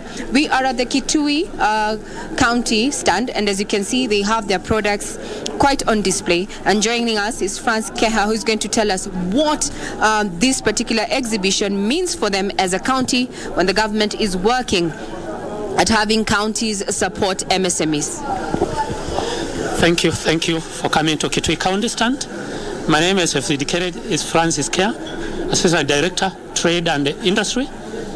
Here in Kitui, we're taking advantage of this expo to showcase Kitui to showcase our potential, to showcase our future development and the growth of Kitui County and Kenya at large. Now, Mr. Keha, what does this particular exhibition mean for the private sector that is operating, especially the small businesses within Kitui County? For the Kitui County people and our SMEs in Kitui, they are showcasing their potential, both natural and what we've already created the opportunity since the devolution and since Kitui became a county. We've identified areas where Kitui can grow the SMEs and uplift our economy, both in Kitui, increase our wealth and incomes. We have specific areas where Kitui we have the low-lying fruits that we can just immediately tap. And as you can see through our expos, we have specific areas where Kitui is known within Kenya. For instance, Kitui is famous for honey, the Kitui honey. Kitui is famous for basketry. Kitui is famous for mangoes. Kitui nowadays is famous for the green grams, the dengu. Kitui now is trying to exploit the potential for our sand industry, the minerals industry. We have the 6 economic zones in Kitui where we are showing areas where Kitui can invest, where even our potential investors in Kitui, where they can come and specifically invest. For instance, we have now the presidential project, the industrial and aggregation centers. For Kitui, we have made provision for 1,500 acres in Kanyonyo, adjacent to the patrol base in Kanyonyo, where we are strategically located on our way to Lapset, on our way Mombasa Kitui Road, the Class A, which is there, on our way to Nairobi Central, and it is there for potential investors on various aspects, where they bring the dollar, where they bring the Kenya shilling, and the Kitui will be the place to be in the future. In as far as investment is concerned. Now, there's the issue of quality. Yes. Issue of quality and quality assurance is one of the challenges, especially for small, medium enterprises that are working with raw materials and doing value addition. Yes. What are you doing to ensure, or rather support these businesses to ensure that their quality meets global standards? As you can see on our table, all what we are seeing on the desk is Kenya Bureau of Standards certified. They are also certified by KEPROPA, Kenya Export Promotion Council. All the SMEs, those we identify have potential, we normally bring all government agencies and other training and branding agencies, those who come and help our people profile the product, train them on product development, take them all the steps of production, certification for international market. For instance, all the products you can see here are within and have the potential. They have reached the entire East and Central Africa. This honey you can see here has been consumed in Ethiopia and the rest of East Africa. The baskets which you have seen here yesterday, Ambanji left for Canada for export, and they are all export branded. So we are yet, even next month, we are inviting KEPROPA to Kitui. There are SMEs that have not also reached this standard. We are also exposing them and paying our work as trade and as county is to facilitate trade.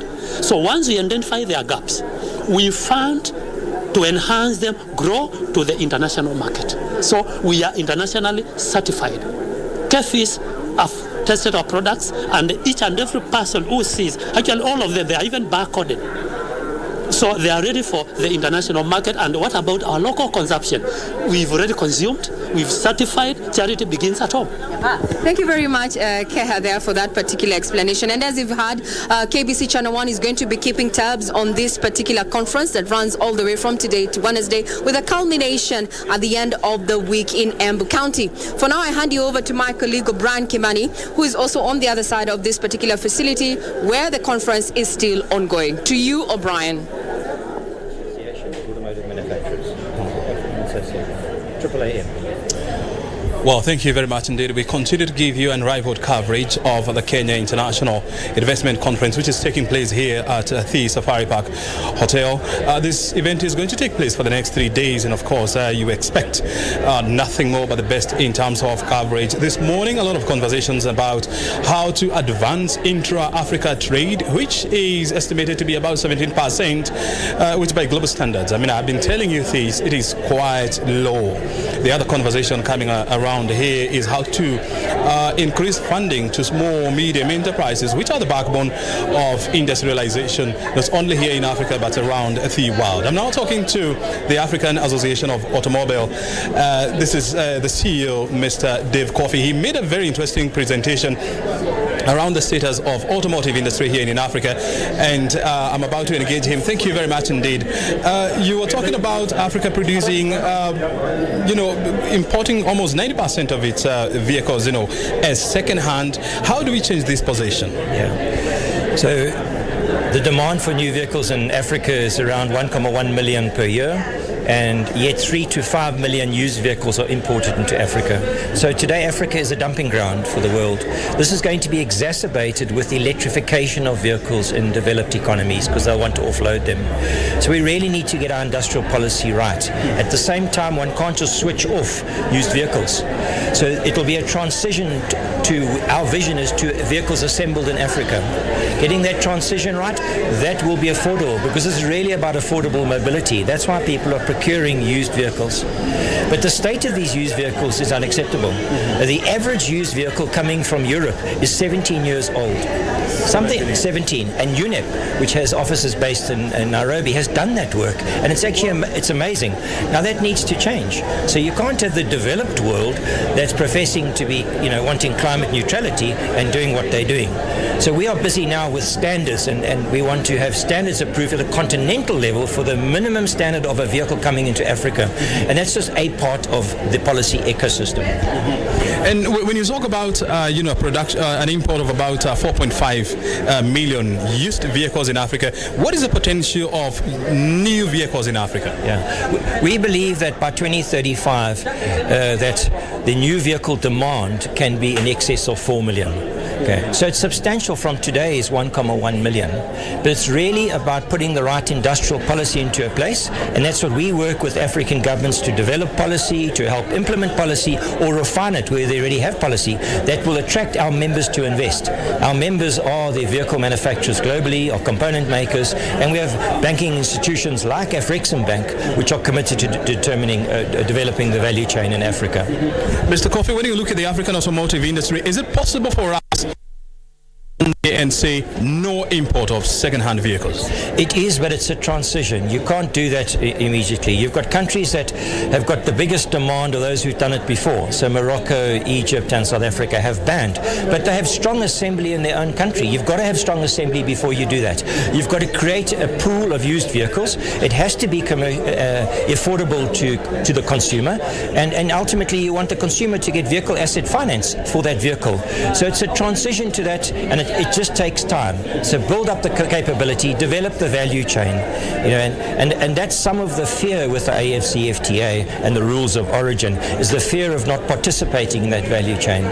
But there are ways through that. I don't believe it should be a fear. I think it's something that's not understood enough, because if you are an emerging automotive manufacturer, partner someone who actually does it today.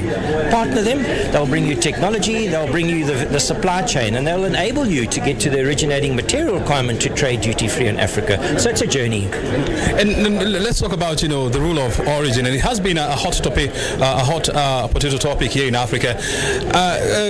Do you see a situation whereby, the whole of Africa is going to have a common understanding of the rule of Africa? I mean, rules of origin when it comes to import of second-hand vehicles? Yes. So there's an organization, the African Standards Organization, also, where I see them developing a standard, and we are part of a task force. The AfCFTA have developed a Continental Automotive strategy, and the participants in the development of that strategy are AfCFTA, the Secretariat, the African Union, also, and AAAM. It's inside there we are going to deal with issues like standards of vehicles, standards of components. It's a big issue in Africa. The use of components in vehicles is unregulated generally. All right, so you've got safety critical components that don't come with a standard. So it really is I understand it's affordability, but with that, if you don't have a standard, people die unnecessarily. You have emissions issues. So we've got to find a balance. We need to bring in standards and we need to make it affordable. But that's where the AfCFTA is going to bring scale. The scale will make manufacturing competitive in Africa. Very good. Before I let you go, I also want to find out, when you look at Kenya, we have been toying with the idea of implementing regulations around the age of imported second-hand vehicles in this country. Of course, it has faced serious challenges from car importers in this country. How best do you think Kenya can handle these? So I believe that the first step is developing your own capability in country to manufacture the vehicles. And you have a very strong commercial vehicle manufacturer in Isuzu.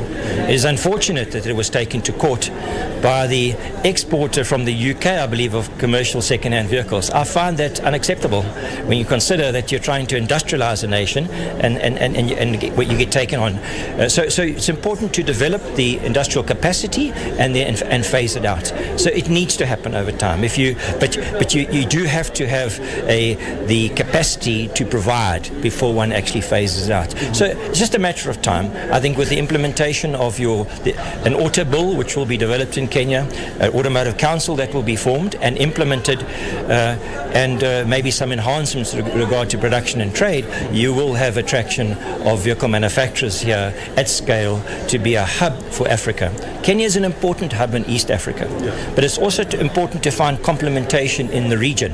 So what do neighboring countries do to the value chain to get support? So the regional collaboration and alignment is actually also very, very important in actually making a success of the strategy. Very good. Thank you very much, Dave, for joining us. Of course, we wish you all the best. Thank you. Well, we continue to give you some coverage about this critical meeting that is happening here. Susan Mangeni is now the Principal Secretary in charge of MSMEs. She's now joining us here so that she can give us what is the way ahead when it comes to financing MSMEs in Africa. Thank you very much, Madam PS, for joining us here. You're live on KBC. A quick one. What do you expect to hear out of this meeting for SMEs? Yeah, what I expect to hear out of this meeting are the opportunities, sharing opportunities on how our MSMEs can be grown, can be supported so that they can be able also to develop enterprises or products that can access the Africa market. And I think we are having a lot of input coming in, a lot of opportunities being shared by financing institutions, industrial actors across the continent. So there are massive opportunities at display for MSMEs, from financing, from market connectivity, digitalization, and even capacity building. So this is what is happening, and this conversation is good. It's just pulling us towards a renewed focus on reorganizing the economy of our continent by focusing on the micro players at the bottom of the economic pyramid. So it's very timely. And one of the speakers here in this meeting has talked about helping SMEs or MSMEs create bankable business ideas. As a government, what are we doing to ensure that this is achieved? Yeah, first and foremost, we appreciate the high informality of MSMEs in our continent. So we begin by making sure that they are known where they are. We develop some sort of KYC, know your customers, some sort of identities which can be shared across. That is in terms of data that can help us formalize them from wherever they are by understanding the various needs which they have, be it financial needs, be it capacity building, so that we can reach them. The whole idea is seeing how do we reach the MSMEs wherever they are at their conveniences and organize them around business opportunities. You've heard in the discussions people talking about the various opportunities that Africa has in manufacturing, in trading. So those are the opportunities. In agribusiness, we've heard about various value chains that the continent can really harness. So those value platforms where MSMEs then can underscore the opportunities for business, and we on the backstage we help them to develop now bankable enterprises that can attract financing, that can attract market, that also can attract partnership and networking across the globe. And something else that came up here is about the issue of interconnectivity here in Africa. And the president gave a very interesting example here where when Kenya exported its first consignment of tea to Accra in Ghana, it was supposed to take 3 weeks. It ended up taking 3 months. And so African SMEs, they face a huge challenge when it comes to logistical barriers. How are we addressing this? I think also, yes, I agree, the president highlighted that problem which is there. But at the same time also, he reached out for the rest of the leaders on the continent to appreciate the need and urgency of now investing in infrastructures so as to reduce on the logistical constraints that are affecting the businesses of the businesses on the continent. Because you see, today, if you have to transport something from here, let's say to the other parts of this country, even moving of people, you find, for example, let me just give an example. If you have to move to go to Ghana, you have and you choose to use, for example, Emirates, that will take you to Dubai. You'll spend 7 hours to Dubai, another 6 hours to Ghana. I mean, if you are moving perishable goods, that's in itself, by the time the goods reaches there, they are losing in terms of, competitiveness. Probably they'll already be perishable and stuff.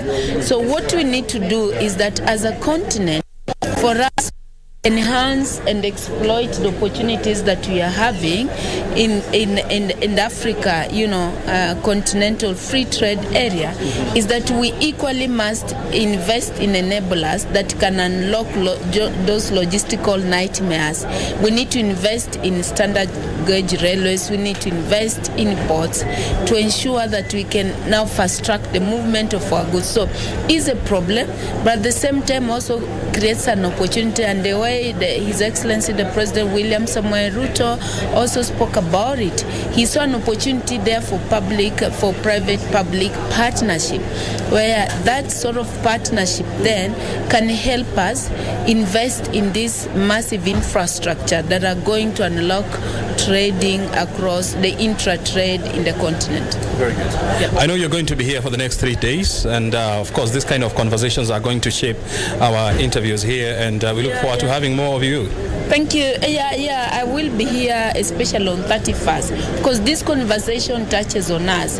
And from the few panel that we've listened to so far, you see where they're placing MSME. So everybody's appreciating that if it has to happen in Africa in terms of trade, then we need to begin by focusing on MSME and coming up with intervention that will expose MSME to not only the continental stage, but also to global stage. But I may not also be here most of the time, because this week is our Madaraka Day, which is themed around MSMEs. So we are all also in Embu trying to showcase and display the opportunities in terms of businesses, in terms of product diversification that MSME have in this country. So we'll also be there. Like tomorrow will be our MSME Day for people within that region surrounding Embu. Come in plenty so that we have this localized conversation on how we can be able to empower, grow the productivity, competitiveness and profitability of micro, small and medium enterprises in this Kenya, who happens to be the backbone of our economy and also the economies of Africa. Very good. It is well put, because KBC is here. It's also going to be in Embu. We have been in Embu, the whole of this weekend. We are going to be in Embu the whole of this week. Make sure you're there. Oh, absolutely. We can't miss out. Thank you so much. Asante sana. Appreciate it. All the best. Thank you very much. That is the PS in charge of the State Department of MSMEs, Susan Mangeni, joining us here to help us understand how the conversations around MSMEs are fitting in the debate or in the conversations that will take place here. Remember, we are at the Kenya International Investment Conference, where which kicked off this morning. We're going to be here for the next 3 days, and of course, we'll be following up all the conversations to hear and to, of course, to help you understand the kind of debates that will be taking place here. We have serious speakers from around Africa who will be here for the next 3 days to shape the narrative on why Africa is ripe for investment and it is ripe for intra-Africa trade. Well, my name is O'Brien Kimani. We'll keep on interacting through various channels, but for now, I need to take a breather and then we'll touch base later on.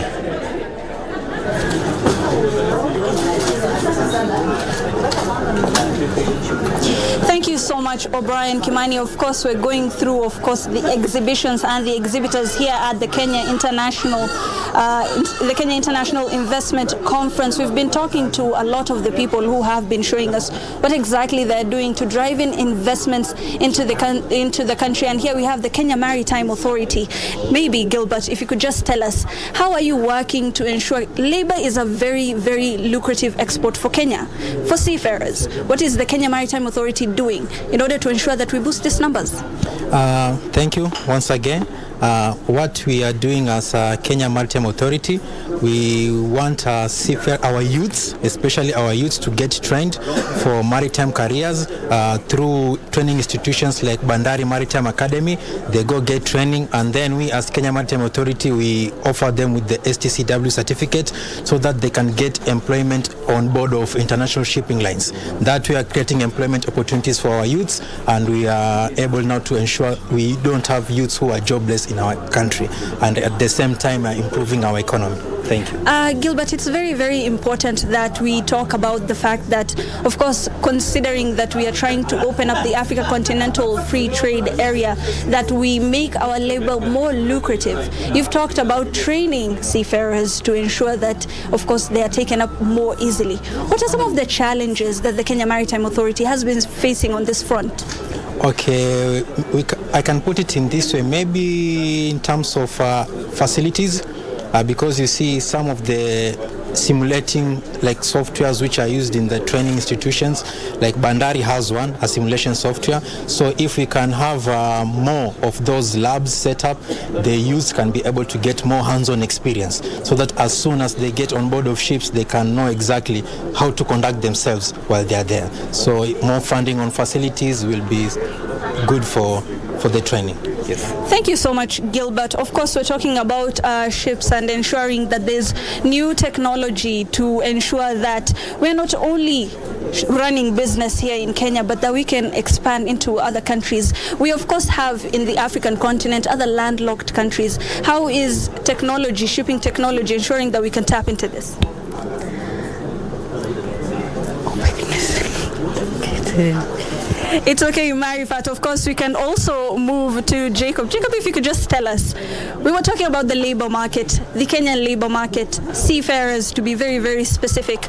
Just tell us a little bit about how we're ensuring for the African continent, some of the landlocked countries.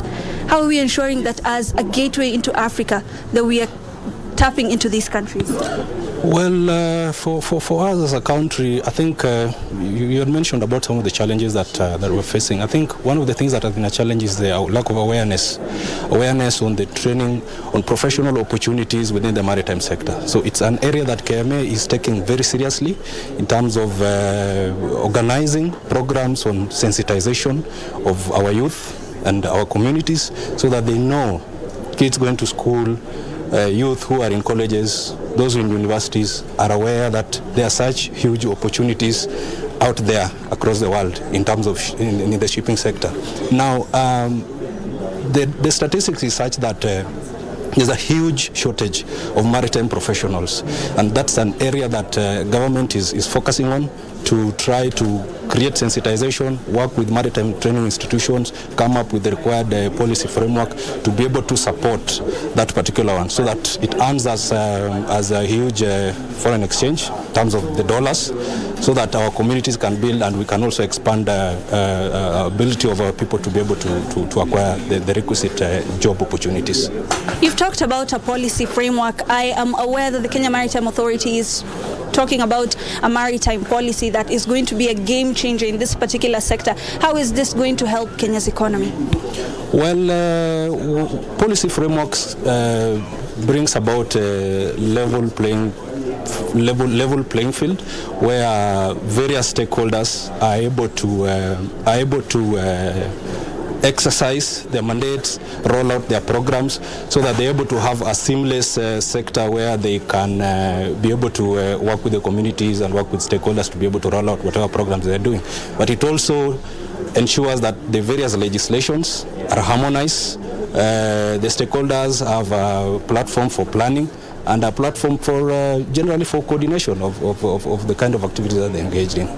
Thank you so much, Jacob. And of course, the Kenya Maritime Authority is not the only exhibitor here. We have been traversing the various places and seeing what exactly can be offered. Of course, we have with us one of the Kenyan producers. This is a cottage industry. You are the people that this conference is for. Just tell us briefly, what exactly do you bring to the table? Thank you so much. I'm Baja Kennedy, Chief of Staff of Busia County. We have mainly come with edible oil.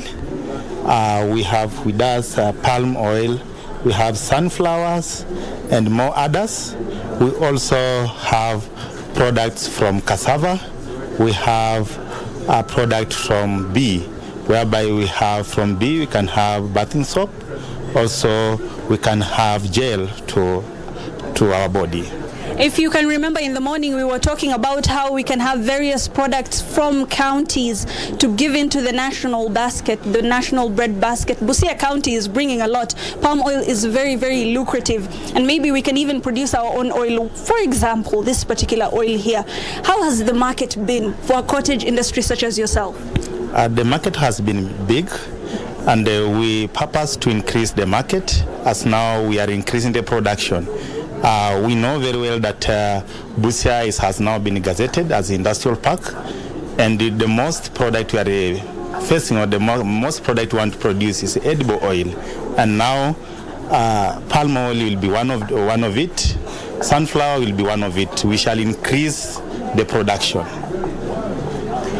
Of course, Busia County is one of the counties that is adding a lot to the national bread basket. And we have been talking to various authorities, various stakeholders who have been a part of the Kenya International Investment Conference that is, of course, running for the next 3 days. We have heard what the president has said and how he is planning to ensure that MSMEs and cottage industries such as this are getting the support that they need to reach where they need to reach.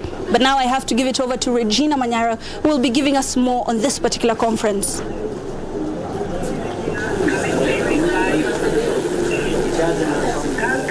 Yes.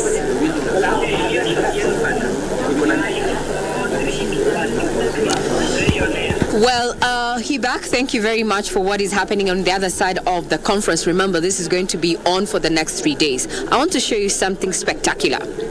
Yes, I am around 5'3" in terms of height, but this banana here, as it is actually very real. It is taller than me. Yes, that's a closer look. And it comes from one county that is very close to my heart, and we're talking about Meru County.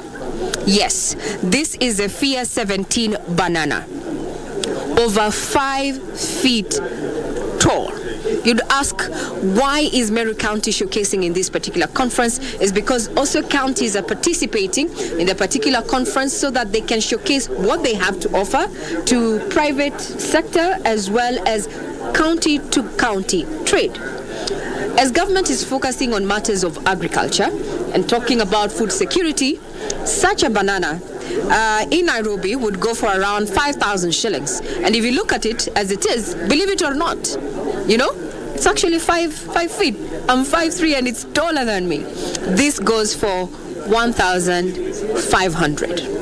Imagine if you were to grow this in your farm and have to supply markets like Kitui or Machakos, where they do not have bananas, so to speak. But to take us through, or rather give us more detail, why indeed they're showcasing and what Meru County has to offer and what it stands to gain, is none other than the director here, Tell us, we have seen quite the banana there. Yeah. Tell us more. How did it get to this? Why is it so, unique? So thank you very much. Maybe let me start by introducing myself. My name is Kenneth Rutere. I work in the Meru County Investment and Development Corporation as the acting managing director. We are here courtesy of our governor to provide opportunities, investment opportunities that are there in Meru. And one of those opportunities that we are talking about in Meru is the big banana industry. And the big banana industry is as big as you can see. You have been shown this banana. And this is an investment opportunity that's there in Meru. It's almost 10 billion industry in Meru, and we are seeking investors into that industry so that they can tap into this potential and thereby generating benefits to our county residents, the county itself, and the country at large. So, now, Mr. Rutere, yes, for it to get this big, what does a farmer need to do? The farmers have to take good care of the crop. We are lucky as Meru County. Our soils are good because we are benefit from being around the Mount Kenya, the volcanic soils, and of course with good, what we call good agronomic practices, you are able to get yield as big. But again, there are different varieties that are in the banana industry. Like this one, we call it FIA 17. This is a banana that can grow up to 120 kilos. And therefore, considering the number of fingers that you can see here, the farmer can be able to smile all the way, get some money, even before we get to the other opportunities that are there in the processing industry. So this is one, is big, is one of the biggest opportunities that we have in Meru now. And we've come here to look for investors and also to tell them this is an opportunity for us to be able to they get some money, we get some, and our people get money. And we all have money in our pockets. So now let us look at what other opportunities Meru has to offer. The other products that we have brought here is the avocado. This avocado here is known as the ash avocado for the export market. So we have and a lot of interests within this exhibition from investors from particularly from Asian countries. A number of them have been here, and also from the Middle East, looking at this product, and we are assuring them of good volumes. We have good volumes coming from Meru County, so we are not really going to disappoint them. We will be able to organize the product for them, and they'll be able to buy. And you can imagine what is left in the pockets of our farmers is some money, and that is what we're looking for. Yes. So how are you tackling the issue of access to markets? So we have issues about access to markets, but what we are doing, that's why we are seeking investment or investors to come along. Perhaps we may not know really how to maybe to go beyond outside Kenya, being a country-based product, a country-based agency. But with investors who understand the external markets, we can be able to move our produce to the external market. So we are seeking partnership with investors so that we can be able to penetrate the market outside Kenya. Yes. And how are you going to be leveraging on now the implemented Africa Continental Free Trade Area, the reason why we are here? So we are actually happy that the national government, the Excellency, the President, is talking about supporting counties to do industrial parks and the aggregation centers. So from here, we will be able to aggregate and process at the industrial parks, and then from there, we will be able to access the markets within our neighborhood. Like for us, we're doing an industrial park. We want to do an industrial park next to Isiolo, and we are looking at all that northern Kenya market, the Ethiopian market, the Southern Sudan market, the Somali market, the Middle East market from there. So we will be able to get the expanded gateway, because the issue is about really tapping into the rest of Africa market. And even before we do that, I think even tapping within the Kenyan market as well, to be able to really get into each and every part of Kenya so that we also exchange our products. Mr. Rotere, when you talk about Meru County, Mira has been talk of town, so to speak, where Meru is concerned. And there's been a challenge in accessing the markets that we used to, to access before. How, give us a status report in regards to, the consumption of Mira, and also give us an update on the value addition. We understand that there was, a task force that was charged to look at, the value addition in Mira, came up with some Mira wine. Bring us up to speed where we are. Mira is actually Meru's signature product. I think anybody who has Mira knows Mira does best in Kenya and in Meru County. So Mira, we are trying to, first of all, get an expanded market in the African region. We've been able to send delegations, one to Djibouti and another integration to DRC Congo, and we will not rest there. We are going to get delegations to other parts of Africa. Like we understand there's a good consumption of this stuff in Mozambique, and also maybe the rest of East African community countries. We can be able to get market even before we get to maybe value addition. But in case we are not able to do that, we are also working very hard on value addition. We have some investors, Kenyan investors, that we are discussing. They will not mention their names now because it's not prime time, but we are having discussions with them. These investors are making products, like one of them is Mira juice, and people say it is just fantastic. And then we have Mira wine, and they are imagining also making chewing gums from Mira. So I think we take it forward that way as a corporation in partnership with these investors, then we'll be able to get the product moving in all the ways. Yeah.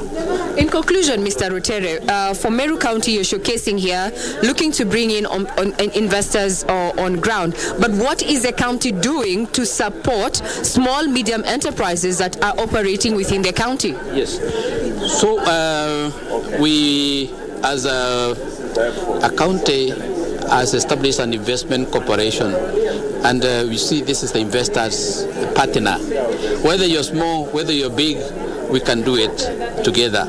But also we have our Department of Trade that is supporting SMEs to be able to take maybe value addition to a higher level, so that now they are able, of course they need to be owned by hand so that they can be supported much more. Of course, in addition to tapping into the products that have been availed by His Excellency the President, the funding that is coming through the ASTRAS fund and other funds that are available are there for SMEs to be able to tap into, so that they can also be able to grow their business. Thank you very much for that. Thank you. So from Meru County there, the conversation is all about supporting small, medium-sized enterprises with the corporation. They are working to ensure that these SMEs actually get to tap into what government is offering in funding, access to market, as well as learning how to manage their books. Farmers have over time been referred as, unbankable, but now with this particular support from the counties in conjunction with the national county, that's the reason why even some of them are participating in this particular conference. But if you are running a business and you do not have access to electricity, well, your guess is as good as mine. You might end up having overhead costs, and the rural electrification FAM is one of those organizations that is supporting electrification across the country and across our counties. They're also showcasing in this particular conference that is happening here. So let's listen to one of them and hear why it is important for them to showcase and how they are working at supporting the private sector in tapping into the available resources and also thinking global. Give us an introduction, your name please, and your title. My name is Dr. Rose Mkalama, and I'm a General Manager, Information, Education and Communication for the Rural Electrification and Renewable Energy Corporation. This is a corporation that is under the Ministry of Energy, and our main focus is to electrify rural areas using the grid and to also electrify using renewable energy sources. Like we have solar, we have the wind, and we have what we call the mini grids. So over time, we have done a lot of projects in Kenya. We have specifically gone to public facilities, and we have also done schools. If you look at the numbers, you can see we have done 65% of the identified about 99,000 public facilities. So far, we have done 69,000 public facilities, and we have a balance which we are going to finish by 2030. Also, for purposes of opening up our educational systems, we thought it was important for us to prioritize primary schools using the digital program, and we have done more than 25,000 primary schools across the country. We have not forgotten the areas that are far away from the grid, and we are specifically interested in areas in northern Kenya. And for us to be able to open up the country and to ensure that every Kenyan accesses electricity, because it is every Kenyan right to access electricity, we have also done what we call mini grids in the northern Kenya, for purposes of ensuring that we also bring about socio-economic development in our rural areas. The other areas that we have worked also is in the health sector. We have also connected the health facilities. We have connected markets. And if you have seen what has happened across the country, economic development goes with electricity, works with electricity. Wherever you electrify, you open up areas to businesses. And we have seen small businesses sprouting out in our rural areas. Now we have an expanded mandate of renewable energy. Specifically, we have what we call the energy centers. And these energy centers are across all the counties. Currently, we have 16, and we are hoping that we can be able to develop an additional 31 so that we can make 47 energy centers. The reason why these are critical, they provide the link between the government and the community for purposes of ensuring that we connect and that we increase the uptake of both electricity and renewable energy sources. Madam, what about the issue, especially when it is, looking at solar panels? It's been a question and quite a thorn in the flesh of those who are using solar. When you talk about renewable energy and the role that the corporation has to play to ensure that we are all electrified, off-grid, on-grid, what is your take on the uptake of solar energy and also the question of affordability? Okay. Thank you very much. Solar energy, first of all, let me start by saying we have this resource. We have almost 8 hours or even 9 hours per day of having solar, of having the sunshine. So the resource is there. But what I can say is that in terms of uptake, this is still new in the country, but we all know that is where that is where the world is going. And that is why we were given this new mandate last year, 2021, and we are now emphasizing on ensuring that we have clean energy, because that is where the world is going. In terms of costs, the government is very keen in ensuring that they lower the cost of renewable energy.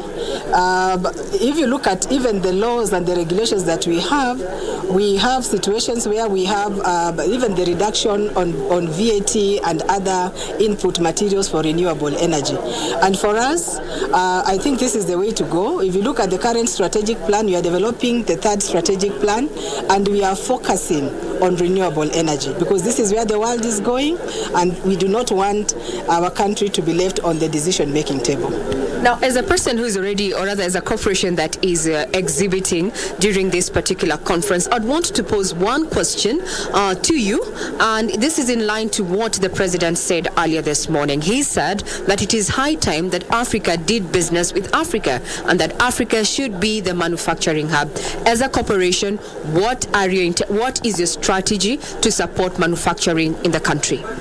The first thing that we have done is, first of all, in extending electricity in the rural areas, and also in some in urban and semi-urban areas. The reason why this is critical, when you extend electricity, you also attract investment, and you attract little and small businesses and even big businesses. But also what we have done, if you look at one of our mandates, we have the mandate of developing renewable energy and even manufacturing. So we have the component of developing the manufacturing of what you are talking about. The solar panels is within our mandate. So going forward, and for purposes of ensuring that we bring the cost of electricity down, we are keen to ensure that we can start manufacturing of these key inputs for rural electrification using renewable energy sources. Like I said, we have the energy centers. When you look at what we are doing in the energy centers as well, we are having clean cooking. I know clean cooking also brings about the issue of ensuring that the communities have the uptake for the renewable energy, and that when the local communities can also be able to uptake, then they can be able to grow themselves into small businesses. And that is what the president was talking about, opening the African continent to business. And when you're opening business, we're not talking about the big businesses. We are talking about that woman in the village to be able to come up with programs that can make her develop herself. So some of the things that we do, for example, is the energy saving GCOs. What we have done, we talk to communities, and we make sure that we grow them into small groups, and they can even be able to sell those energy-saving GCOs. So not just the big factories, we are also doing that mamamboga at home, that they can be able to grow themselves into small industries and be able to, be able to even afford their own livelihoods. Thank you very much. Thank you for that time. And now I want to hand you over to O'Brien Kimani so that he can tell us exactly what is happening on his end. Remember, you are watching the Kenya International Investment Conference that is currently underway at Safari Park. Over to you, O'Brien.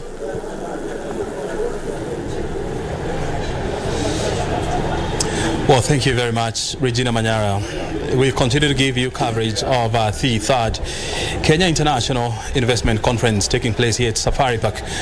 And joining me now is the Principal Secretary in the State Department of Trade, Alfred Obundo. He's very critical in this conversation because he's the person expected to steer policies around trade. Thank you very much indeed, Obundo, for joining us here. First of all, I want to hear from you. There has been a lot of conversations about how to deepen trade or intra-Africa trade, and the president talked about these, which unfortunately stands at 17%. What are the opportunities along this process? The opportunities around trade for Africa are extremely large and very many. Already, Kenya is one of the foremost countries, I believe maybe the top 5 or 6 or 7 countries where the largest percentage of our trade is actually happening with other African countries. So Kenya is a country that already trades with other African countries within the EAC and within other parts of the continent. That said, there's lots of room for improvement. There's lots of room for ensuring that we're able to trade more. And what does trading more mean? Trading more means we creating opportunities to trade more volumes, but it also means creating more products that are of higher value, and that it also means being able to reach markets that previously have not been part of our attention. So this conference is basically renewing our value proposition to our partners. We've invited trade ministers and private sector from across the continent, and we're using these conversations in order to sharpen some of those things, which I'm happy to get into details about. And you see, this conversation is coming at a time when the East African community is becoming like a role model block for the African continent when it comes to deepening of a trade, and we have seen intra-regional trade, oscillating between 40 and 45%. What lessons, can we pick up? Can the African continent pick up from EAC? EAC is a very good example of how trade should be done. First of all, geography favors us. Of course, it's always easier to trade with somebody that's close by. We have developed infrastructure that allows logistics and transport to be able to proceed. But more importantly, is that trade is a conversation, and trade is a meeting of minds.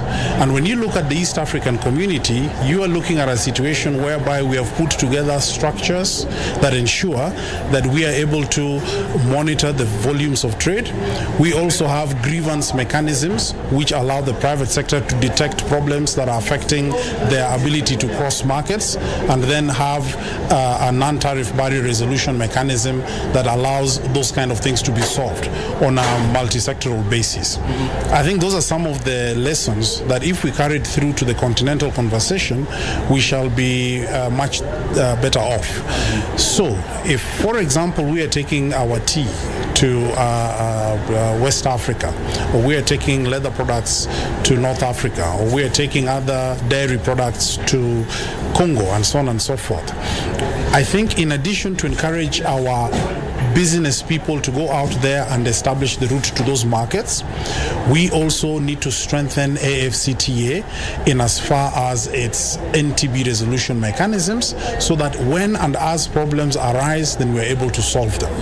This morning, His Excellency was very, very clear that there are solutions, for example, in terms of settlement of payment systems, which I hope that arising from this implementation process that we are currently doing with African trade ministers, we can make some movement towards, such that we unnecessarily trade with so-called hard currencies, while in reality we have a mechanism championed by the Afri-Exim Bank and other institutions on the continent that can help us do settlement of our trades in our local African countries. So those are some of the ideas that I think you should be hearing about throughout the conference over the next 2 days or so, and expect that at the end of it an implementation metrics will come out that will basically pinpoint the 2, 3, 4 issues that then the African ministers should have as a priority. And picking up, on what the president said, he talked about, the US dollar becoming, somehow, an impediment to trade, when it comes to intra-Africa trade. And he was asking a very valid question: why should we have the dollar in our trade? Is there any possibility that at some point, intra-Africa trade will be done with an African currency? It already is. I think what we are trying to do is to scale that up. We are also trying to invite institutions to create products that will facilitate that trade. And trading is not just about settlement of buying and selling transactions. Trading is about export finance. Trading is about insurance. Trading is about all these things. And the demand for hard currencies arises throughout all of those transactions that a seller and a buyer have to go through in order to complete a trade. And if I heard His Excellency correctly this morning, he is encouraging that across that entire financial services value chain, we should work with institutions like Afri-Exim Bank and others, so that where there is no need for us to basically use hard currencies, let's have solutions that can be intermediated using our own currencies within the continent. And it will be extremely important for our financial institutions and central banks to complete the conversations that they're having, so that this can be a reality. And I know the conversations around having a common African currency, has been on the cards, for quite a long time. And now people are saying Africa needs to go beyond an African hard currency, and now we start talking about an African digital currency. Is this a reality? Is this likely to be a reality in the medium term? Well, I think those in the financial services sector and financial services regulation may be a better place to have a reflection on that. But from the trade side, what certainly I can also bring to the attention of the viewers is that it is really the mechanism for settlements that needs to be put into place, which can support several currencies. That is fine, because even globally, you have people who have yen and dollars and rubles and euros and so on and so forth still trading quite a bit. So the issue goes beyond having one currency. The issue in reality is having a settlement mechanism that can operate based on the currency of those who are trading. And that's where the solution lies, at least ad interim. And you see, borrowing from, for example, Europe, where they have a European settlement system, which has helped them, to improve their intra-EU trades to about 75%. Do you see, probably, maybe it is high time, even as Africa, we also develop our own trading system? Well, we do have what writ large you'd call a trading system. So we do have a system under the Africa Continental Free Trade Area that provides and is negotiated how goods will be traded. We have that system which provides indications on how to identify goods that come from one country instead of another country, rules of origin. We also have a system whereby we've agreed on how the tariffs should be reduced over a period of about 15 years at varying speeds depending on the level of development of the specific country and so forth. So we do have a trading system. We do have a similar system within the East African community, within ECOWAS, within SADC, and so on and so forth. What in reality needs to happen is for the financial intermediation side to pick up pace. And what does this mean? It means that using our network of central banks and using institutions such as the Africa Continental Free Trade Area Secretariat and the Afrexim Bank to basically have a settlement mechanism for the central banks that will enable a local portion of trade not to have to be subjected to conversion into hard currency. So the system, in my view, of trade, of course, exists. What we need to sharpen is the financial side, which is on trade finance and all these other things. Very good. Before I let you go, PS, what should we expect out of these conversations by the time this meeting is coming to a close? An implementation metrics and a fresh and renewed vigor by the trade ministers to move forward, to conclude pending negotiations on rules of origin, and to conclude any other pending matter that then takes us into a more vigorous action phase for the African Continental Free Trade Area. Very good. Bona PS, thank you very much indeed for joining us and for, of course, sharing your sentiments with us. We appreciate your time with us. Thank you very much for having me, and have yourselves a good afternoon. Very good indeed. We've been talking to the PS in the State Department of Trade, Alfred Ombudo, helping us understand where the conversations in this room will be moving to in the next 3 days. And of course, we have had it from him. We need to deepen our intra-Africa trade. We need to come up with a proper trade settlement systems, and that is part of the conversation that will take place here. Well, my name is O'Brien Kimani. We continue to give you this coverage coming to you live from the 3rd Kenya International Investment Conference, which is taking place here at the Safari Park Hotel. We are waiting for the afternoon session. Remember, we are here for the next 3 days. But for now, I want to take you back to Broadcasting House for the lunchtime news. Back to you, Broadcasting House.